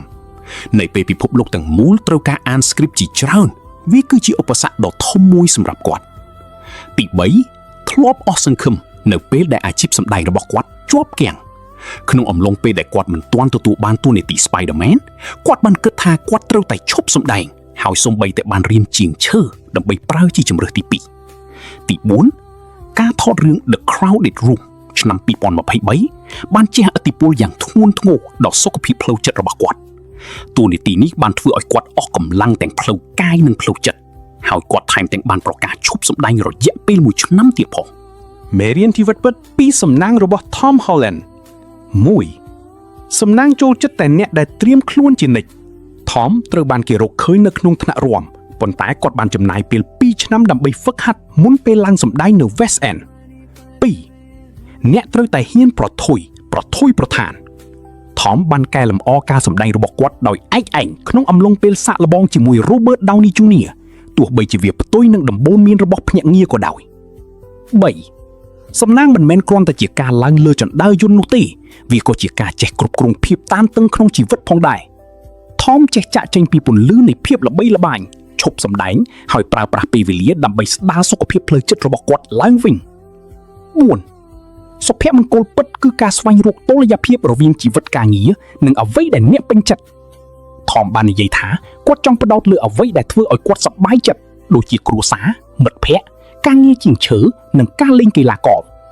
5សូម្បីតែស្ថិតនៅតំណែងខ្ពស់ក៏ដោយក៏ត្រូវចេះបន្ទាបខ្លួននិងទទួលស្គាល់ពីភាពជោគជ័យរបស់អ្នកដទៃ Tom តែងតែនិយាយថាគាត់ទទួលបានសំណាងហើយឧស្សាហ៍សរសើរមិត្តរួមការងារនិងគ្រួសាររបស់គាត់ តារាងសង្ខេបទិដ្ឋភាពចំណុចល្អបញ្ហាប្រឈមឬចំណុចខ្វះខាតការចាប់ផ្ដើមត្រូវបានរកឃើញនៅក្នុងថ្នាក់រាំនៅអាយុ9ឆ្នាំរងការគំរាមកំហែងពីការរាំរបាំបាឡេការសម្ដែងជាប់ឈ្មោះក្នុងចំណោមអ្នកសាកល្បងសម្ដែង 2,500 នាក់ការសម្ដែងក្នុងរឿង The Crowded Room បានប៉ះពាល់យ៉ាងធ្ងន់ធ្ងរដល់សុខភាពផ្លូវចិត្តសុខភាពឈប់ផឹកស្រាផ្ដោតលើសុខភាពផ្លូវកាយនិងផ្លូវចិត្តពិបាកក្នុងការអាននិងសរសេរ dyslexia ទស្សនវិស័យដឹងគុណចំពោះឱកាសមិនដែលភ្លេចពីភាពជោគជ័យរបស់អ្នកដទៃធ្លាប់គិតថាត្រូវតែឈប់សម្ដែងហើយរៀមជាងឈើ សេចក្តីសន្និដ្ឋានឆ្នាំ2026គឺជាឆ្នាំដ៏សំខាន់សម្រាប់ Tom Holland ជាមួយនឹងការចេញផ្សាយរឿង Spider-Man Brand New Day និង The Odyssey របស់ Christopher Nolan ក្នុងខែកក្កដាទោះបីជាមានការវិភាគដ៏មមាញឹកយ៉ាងណាក៏ដោយក៏គាត់បានប្រាប់រួចមកហើយថាគាត់នឹងសម្រាកនៅឆ្នាំ2027សំណាងរបស់ Tom Holland មិនមែនគ្រាន់តែជាវិធីដែលគាត់ត្រូវបានគេរកឃើញឬវិធីដែលគាត់ត្រូវបានជ្រើសរើសជា Spider-Man ប៉ុណ្ណោះទេប៉ុន្តែវាជារបៀបដែលគាត់ប្រើប្រាស់សំណាងនេះក្នុងជីវិតរបស់គាត់បានបង្រៀនយើងថាសំណាងពិតគឺជាអ្វីដែលកើតឡើងនៅពេលដែលការត្រៀមខ្លួនជួបនឹងឱកាសទន្ទឹមនឹងនោះសុភមង្គលកើតឡើងនៅពេលដែលគេចេះបោះជំហានថយក្រោយដើម្បីមើលថែរក្សាសុខភាពផ្លូវចិត្តរបស់ខ្លួនហើយដឹងគុណចំពោះមនុស្សជាទីស្រឡាញ់ Katy Perry Catherine Elizabeth Hudson ខោតនៅថ្ងៃទី25ខែតុលាឆ្នាំ1984នៅទីក្រុង Santa Barbara រដ្ឋ California សហរដ្ឋអាមេរិកឆ្នាំកំណើតរបស់នាងត្រូវនឹងឆ្នាំជូត Rat តាមរាសីខ្មែរ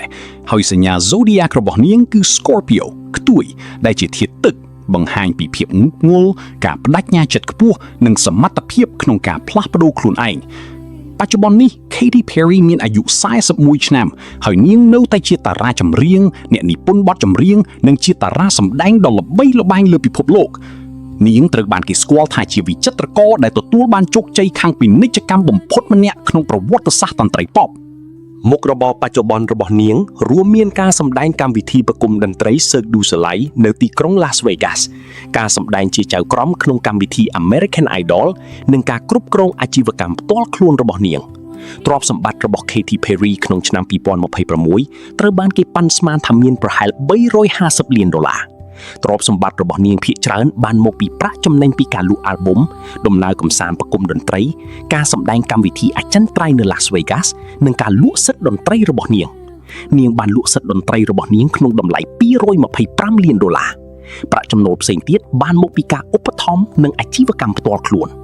នៅពេលនេះ Katy Perry កំពុងបន្តសកម្មភាពសិល្បៈរបស់នាងជាមួយនឹងកម្មវិធីសម្ដែងអចិន្ត្រៃយ៍ Play នៅ Resorts World Las Vegas ដែលបានចាប់ផ្ដើមតាំងពីខែធ្នូឆ្នាំ2021ហើយគ្រោងនឹងបន្តរហូតដល់ខែវិច្ឆិកាឆ្នាំ2023កម្មវិធីនេះត្រូវបានគេរាយការណ៍ថាបានរកចំណូលបាន$168 លានលើសពីនេះទៀត Katy Perry ក៏បានបង្កើតអាជីវកម្មស្បែកជើង Katy Perry Collections ផងដែរនាងក៏បានចូលរួមក្នុងការងារសប្បុរសធម៌តាមរយៈកម្មវិធី UNICEF Goodwill Ambassador Katy Perry បានបោះជំហានថយក្រោយពីការសម្ដែងក្នុងកម្មវិធី American Idol ដើម្បីផ្ដោតលើគ្រួសារនិងគម្រោងផ្សេងៗនាងកំពុងរៀបចំផែនការសម្រាប់អាល់ប៊ុមថ្មីនិងដំណើរកម្សាន្តនាពេលអនាគតការងាររបស់ Katy Perry បានរីកចម្រើនយ៉ាងខ្លាំងចាប់តាំងពីនាងចាប់ផ្ដើមអាជីពជាអ្នកចម្រៀង Gospel នាងបានក្លាយជានិមិត្តរូបនៃការលក់សម្បត្តិកម្មវិធីប្រគំតន្ត្រី Katy Perry កើតក្នុងគ្រួសារគ្រីស្ទបរិស័ទ Pentecostal ដ៏តឹងរ៉ឹងឪពុកម្ដាយរបស់នាងគឺលោក Keith Hudson និងលោកស្រី Mary Hudson គឺជាគ្រូគង្វាលអ្នកអធិប្បាយពួកគេបានបង្កើតព្រះវិហារផ្ទាល់ខ្លួនរបស់ពួកគេនៅ Santa Barbara ហើយបានធ្វើដំណើរទៅកាន់ទីកន្លែងផ្សេងៗដើម្បីផ្សព្វផ្សាយជំនឿរបស់ពួកគេ Katy Perry មានបងប្អូន2នាក់គឺប្អូនប្រុស1និងបងស្រី1ការចិញ្ចឹមបីបាច់របស់នាងគឺមានភាពតឹងរ៉ឹងខ្លាំងនាងត្រូវបានអនុញ្ញាតឲ្យស្ដាប់តែតន្ត្រី Gospel ប៉ុណ្ណោះហើយមិនត្រូវបានអនុញ្ញាតឲ្យមើលកម្មវិធីទូរទស្សន៍ដូចជា MTV ជាដើមគ្រួសាររបស់នាងជួបការលំបាកផ្នែកហិរញ្ញវត្ថុ នាងបានចាប់ផ្ដើមរៀនព្យ៉ាណូនៅអាយុ9ឆ្នាំហើយបានចាប់ផ្ដើមច្រៀងនៅក្នុងក្រុមចម្រៀងព្រះវិហាររបស់ឪពុកម្ដាយនាងនៅពេលនោះដែរនៅអាយុ13ឆ្នាំនាងបានរៀនភ្លេងហ្គីតាហើយបានចាប់ផ្ដើមបះបោប្រឆាំងនឹងការចិញ្ចឹមបីបាច់ដ៏តឹងរឹងនេះដោយការចាក់ច្រមុះរបស់នាងនៅអាយុ15ឆ្នាំ Katy Perry បានសម្រេចចិត្តចាកចេញពីសាលារៀនដើម្បីបន្តអាជីពតន្ត្រីបន្ទាប់ពីទទួលបាន GED របស់នាងបានចាប់ផ្ដើមដំណើរទៅ Nashville ដើម្បីថត album gospel ក្រុមហ៊ុនថតសម្លេងរបស់នាងបានខ្សែធននៅអាយុ17ឆ្នាំ Katy Perry បានផ្លាស់ទៅរស់នៅទីក្រុង Los Angeles ដើម្បីធ្វើការជាមួយអ្នកផលិត Glenn Ballard នាងបានចំណាយពេល5ឆ្នាំជាមួយ Ballard ដោយសរសេរមូលបទានប័ត្រមិនត្រឹមត្រូវនិងលក់សម្លៀកបំពាក់ផ្ទាល់ខ្លួនរបស់នាងដើម្បីបង់ថ្លៃជួលការតស៊ូរបស់ Katy Perry បានបន្តអស់រយៈពេលជាច្រើនឆ្នាំខណៈដែលនាងត្រូវបានបដិសេធដោយស្លាកសញ្ញាថតសម្លេងជាច្រើននាងបានចាប់ផ្ដើមប្រើឈ្មោះសិល្បៈ Katy Perry ដើម្បីជៀសវាងការភ័ន្តច្រឡំជាមួយតារាសម្ដែង Kate Hudson នៅឆ្នាំ2007 Katy Perry ទីបំផុតបានចុះកុងត្រាជាមួយ Capitol Records នាងបានចេញបទ I Kiss a Girl គឺជាការចាប់ផ្ដើមរបស់នាងដែលបានឈានដល់កំពូលតារាង Billboard Hot 100ការតស៊ូរបស់ Katy Perry គឺជាការបំផុសគំនិតដ៏ល្អមួយការតស៊ូរបស់ Katy Perry ចាប់ពីអាយុ15ឆ្នាំរហូតដល់អាយុ23ឆ្នាំពេលនាងចុះកុងត្រាជាមួយ Capitol Records គឺជាឧទាហរណ៍ដ៏ល្អមួយដែលបង្ហាញថាការមិនខ្លាចក្នុងការបរាជ័យនិងការតស៊ូដើម្បីសុបិនអាចនាំទៅរកភាពជោគជ័យដ៏ធំធេងបានគ្រួសារសេចក្តីស្រឡាញ់និងការគាំទ្ររបស់ Katy Perry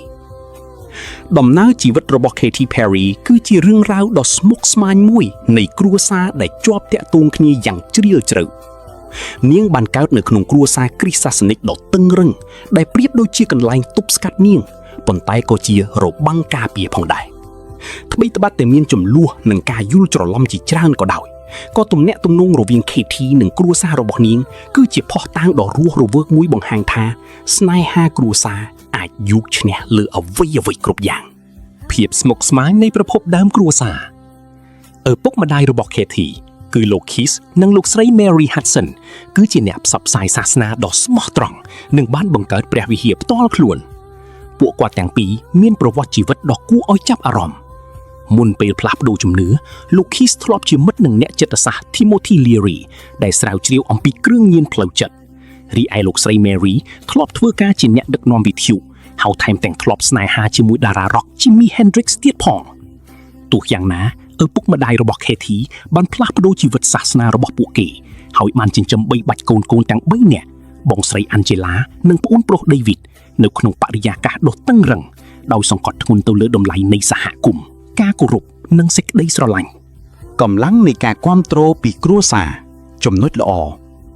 ត្បិតតែពួកគេមិនយល់ស្របនឹងជំរើសការងាររបស់កូនស្រីក៏ដោយក៏ឪពុកម្ដាយរបស់ Katy Perry តែងតែគាំទ្រនាង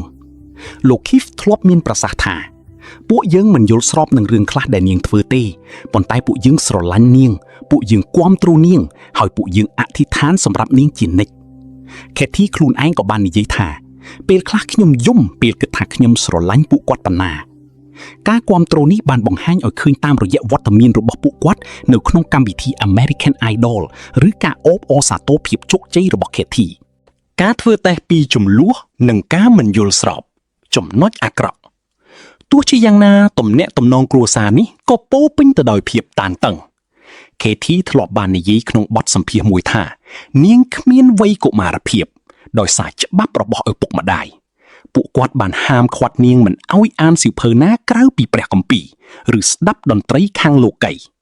ការប៉ះទង្គិចគ្នាបានកើនឡើងនៅពេល Katy ផ្លាស់ប្ដូរខ្លួនឯងទៅជាអ្នកចម្រៀងប៉ុបពេញរូបរាងលោកស្រី Mary ធ្លាប់បាននិយាយអំពីបទចម្រៀង I Kissed a Girl ថានាង Katy កំពុងផ្សព្វផ្សាយអំពើបាបហើយខ្ញុំស្អប់បទចម្រៀងនេះលោក Keith ថែមទាំងបានចាត់ទុកនាងថាជាកូនអារក្សក្នុងពេលផ្សព្វផ្សាយសាសនា Katy ក៏បានឆ្លើយតបវិញដោយប្រើឈ្មោះសិល្បៈ Perry ដែលជាឈ្មោះសម្ងាត់របស់ម្ដាយដើម្បីទប់ទល់នឹងសេចក្តីជំនឿរបស់ពួកគេមេរៀនជីវិតពិតពី Katy Perry ស្នេហាដោយគ្មានលក្ខខណ្ឌចំនួនរវាង Katy និងគ្រួសារបានបង្រៀនយើងថាស្នេហាគ្រួសារពិតប្រាកដមិនមែនកើតឡើងដោយសារតែការយល់ស្របនោះទេ ប៉ុន្តែដោយសារតែអ្នកទាំងនោះតែងតែនៅក្បែរអ្នកនៅពេលដែលអ្នកត្រូវការពួកគេការយល់ដឹងនិងសម្របសម្រួល Katie ធ្លាប់និយាយថាយើងមិនព្យាយាមផ្លាស់ប្ដូរគ្នាទៅវិញទៅមកទៀតទេនេះបង្ហាញថាភាគីទាំងសងខាងបានរៀនគោរពការសម្រេចចិត្តរបស់គ្នាទៅវិញទៅមកការប្រែក្លាយចំនួនទៅជាកម្លាំងចលករ Katie បានប្រើប្រាស់ភាពលំបាកក្នុងវ័យកុមារភាពជាប្រភពចំណីនៃការច្នៃប្រឌិតនិងអាជីវកម្មសប្បុរសធម៌នាងបានបង្ហាញថាការយល់ចិត្តគ្នាអាចនាំទៅរកការដោះស្រាយបញ្ហាការស្វែងរកឫសគល់របស់ខ្លួនឯង Katie បានប្រើឈ្មោះក្មេងស្រីរបស់ម្ដាយជាឈ្មោះសិល្បៈហើយបានធានាគ្រួសារថានាងមិនដែលបោះបង់ព្រះឡើយជំងឺសុខភាពនិងការប្រុងប្រយ័ត្នរបស់ Katy Perry 1. សេចក្តីផ្ដាំអំពីការតស៊ូផ្នែកសុខភាព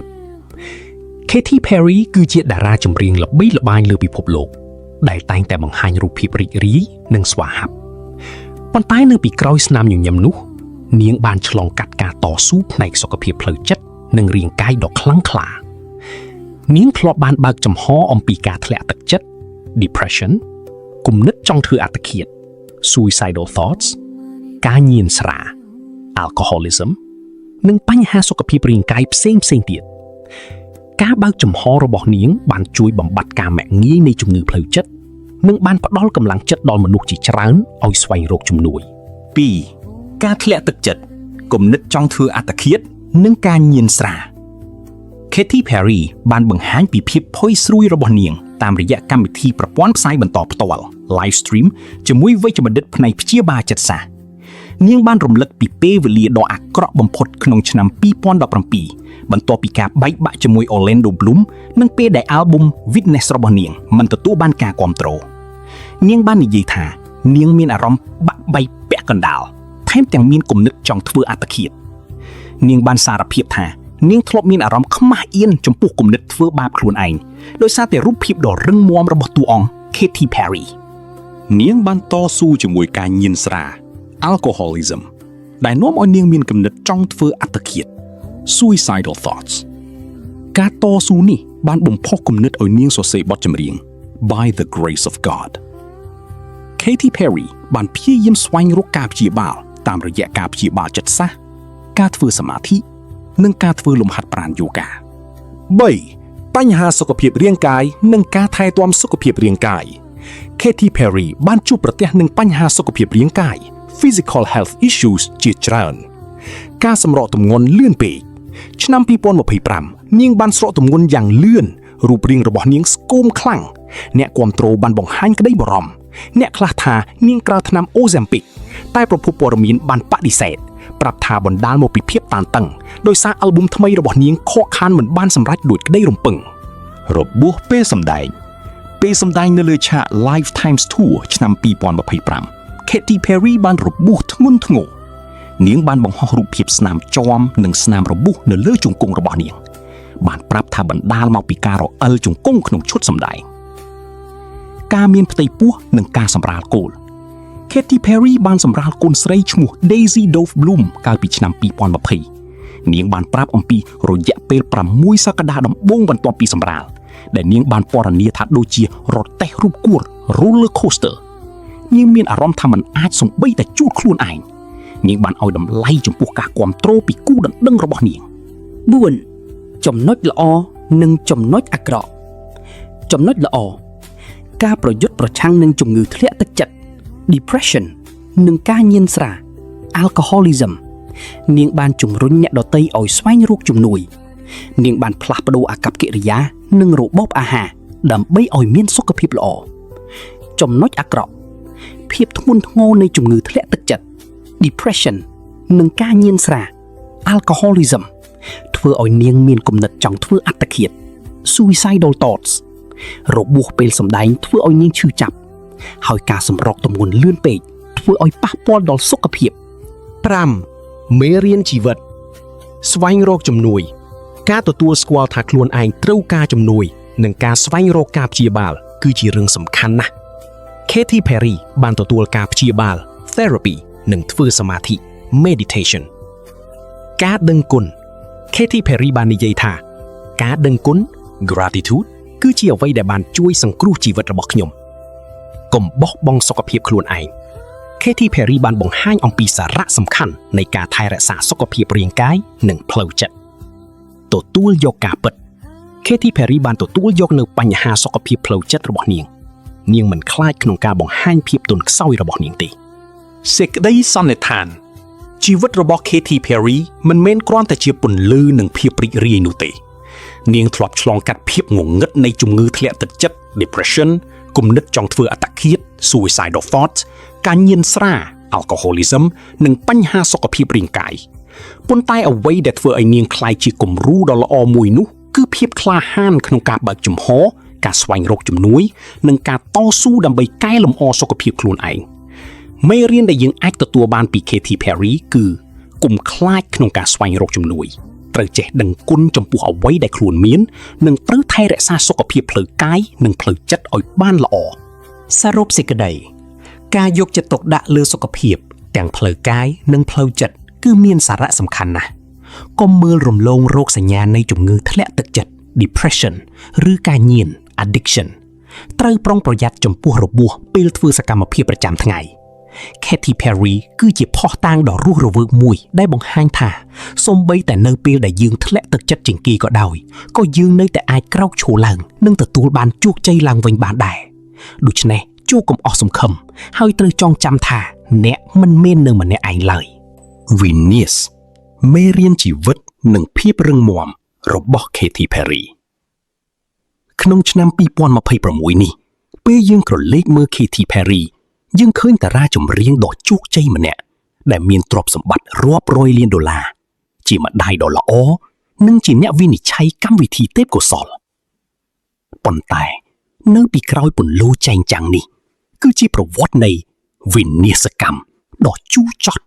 ដែលស្ទើរតែបំផ្លាញនាងទាំងស្រុង Venus មេរៀនជីវិតនិងភាពរឹងមាំរបស់ Katy Perry ក្នុងឆ្នាំ2026នេះពេលយើងក្រឡេកមើល Katy Perry យើងឃើញតារាចម្រៀងដ៏ជោគជ័យម្នាក់ដែលមានទ្រព្យសម្បត្តិរាប់រយលានដុល្លារជាម្ដាយដ៏ល្អនិងជាអ្នកវិនិច្ឆ័យកម្មវិធីទេពកោសល្យប៉ុន្តែនៅពីក្រោយពន្លឺចែងចាំងនេះគឺជាប្រវត្តិនៃវិនាសកម្មដ៏ជូរចត់ដែលស្ទើរតែបំផ្លាញនាងទាំងស្រុង Venus នៅទីនេះមិនមែនគ្រាន់តែជាការបរាជ័យធម្មតាទេប៉ុន្តែវាជាការដួលរលំផ្នែកអាជីពសុខភាពផ្លូវចិត្តនិងទំនាក់ទំនងគ្រួសារ Katy Perry បានឆ្លងកាត់ភាពងងឹតដែលមនុស្សធម្មតាមិនអាចស្រមៃដល់ប៉ុន្តែនាងបានប្រែក្លាយវិនាសកម្មនោះទៅជាមូលដ្ឋានគ្រឹះនៃភាពរឹងមាំរឿងរ៉ាវរបស់នាងបង្រៀនយើងថាពេលដែលយើងបាត់បង់អ្វីទាំងអស់នោះហើយជាពេលដែលយើងរកឃើញខ្លួនឯងពិតប្រាកដទី1ការវិនាសពីកំពូលធ្លាក់ដល់បាត Witness Era ឆ្នាំ2017បន្ទាប់ពីជោគជ័យដ៏ធំសម្បើមពីអាល់ប៊ុម Teenage Dream ដែលមានបទល្បីៗដល់ទៅ5បទឈរនៅលំដាប់ទី1 Katy Perry បានក្លាយជាតារាប៉ុបដែលរកចំណូលបានច្រើនជាងគេប៉ុន្តែនៅឆ្នាំ2017នាងបានចេញអាល់ប៊ុម Witness ដែលត្រូវបានគេរំពឹងទុកថានឹងបន្តភាពជោគជ័យផ្ទុយទៅវិញ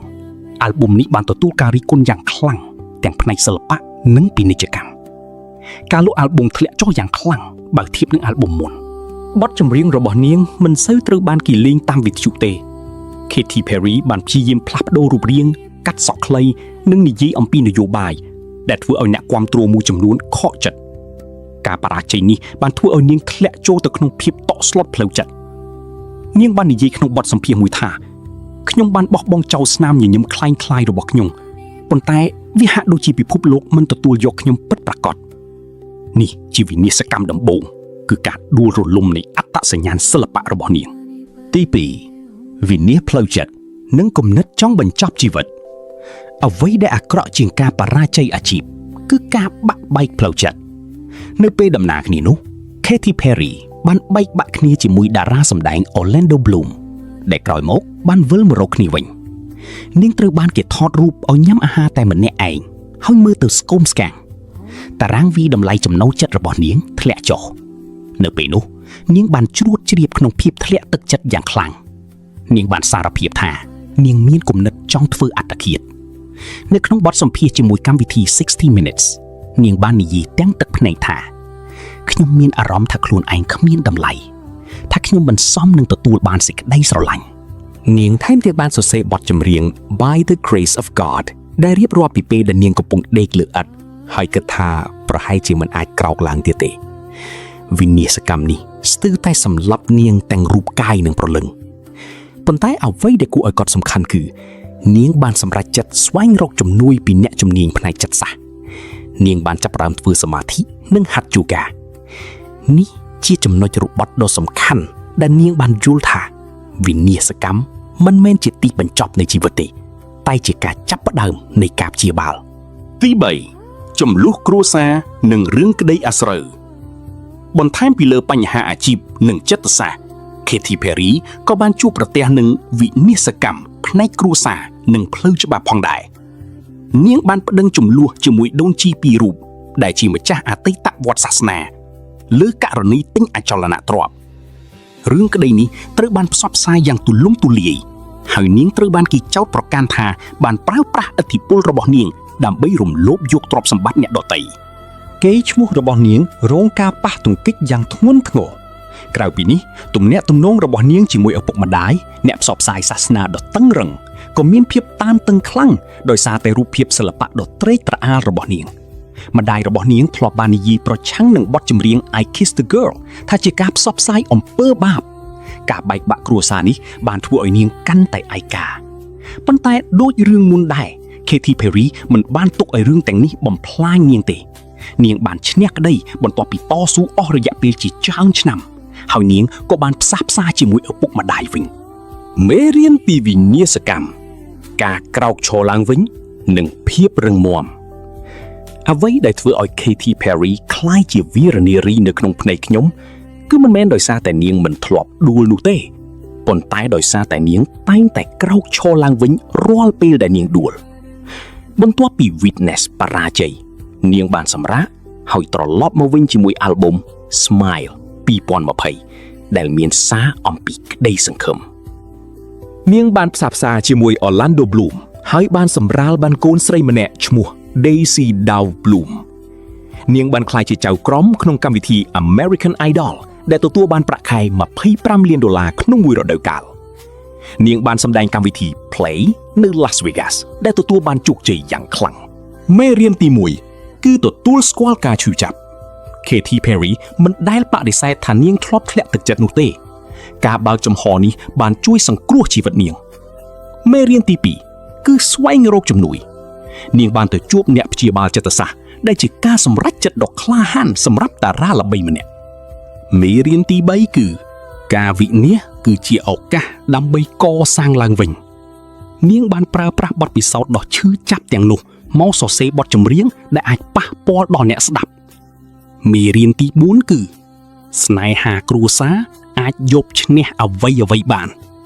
ទោះបីជាមានចំនួនក៏ដោយនាងមិនដែលបោះបង់ចោលឪពុកម្ដាយឡើយសេចក្តីសន្និដ្ឋានវិនាសគឺជាពាក្យដ៏គួរឲ្យខ្លាចប៉ុន្តែសម្រាប់ Katy Perry វាគឺជាគ្រូបង្រៀនដ៏អស្ចារ្យបំផុតការដួលរលំផ្នែកអាជីពពី Witness គំនិតចង់ធ្វើអត្តឃាតនិងរឿងក្តីអាស្រីសុទ្ធតែបានបង្រៀននាងឲ្យចេះដឹងគុណចំពោះអ្វីដែលខ្លួនមាននាងបានប្រែក្លាយស្លាកស្នាមទាំងនោះទៅជាគ្រឿងអេសរយយុសនៃភាពរឹងមាំនៅឆ្នាំ2026នេះពេលដែលយើងឃើញនាងញញឹមនៅលើឆាកឬក្នុងកម្មវិធី Reality TV សូមកុំភ្លេចថានៅពីក្រោយស្នាមញញឹមនោះគឺជាការតស៊ូដ៏អស្ចារ្យមេរៀនដែលយើងអាចទទួលបានគឺកុំខ្លាចវិនាសកម្មវាមិនមែនជាទីបញ្ចប់នៃជីវិតទេគឺជាការចាប់ផ្ដើមនៃសេរីភាពពិតប្រាកដនៅពេលដែលអ្នកបាត់បង់អ្វីទាំងអស់អ្នកនឹងដឹងថាអ្វីដែលពិតជាសំខាន់គឺខ្លួនឯងនិងមនុស្សដែលស្រឡាញ់អ្នក Katy Perry បានឆ្លងកាត់ភ្លើងនៃវិនាសកម្មហើយបានក្លាយជាពេជ្រដ៏ភ្លឺចែងចាំងថែមទៀតដូច្នេះបើអ្នកកំពុងជួបប្រទះនឹងថ្ងៃងងឹតក្នុងជីវិតចូលចាំថាអ្នកមិនមែនតែម្នាក់ឯងទេហើយថ្ងៃស្អែកនឹងភ្លឺជាងនេះ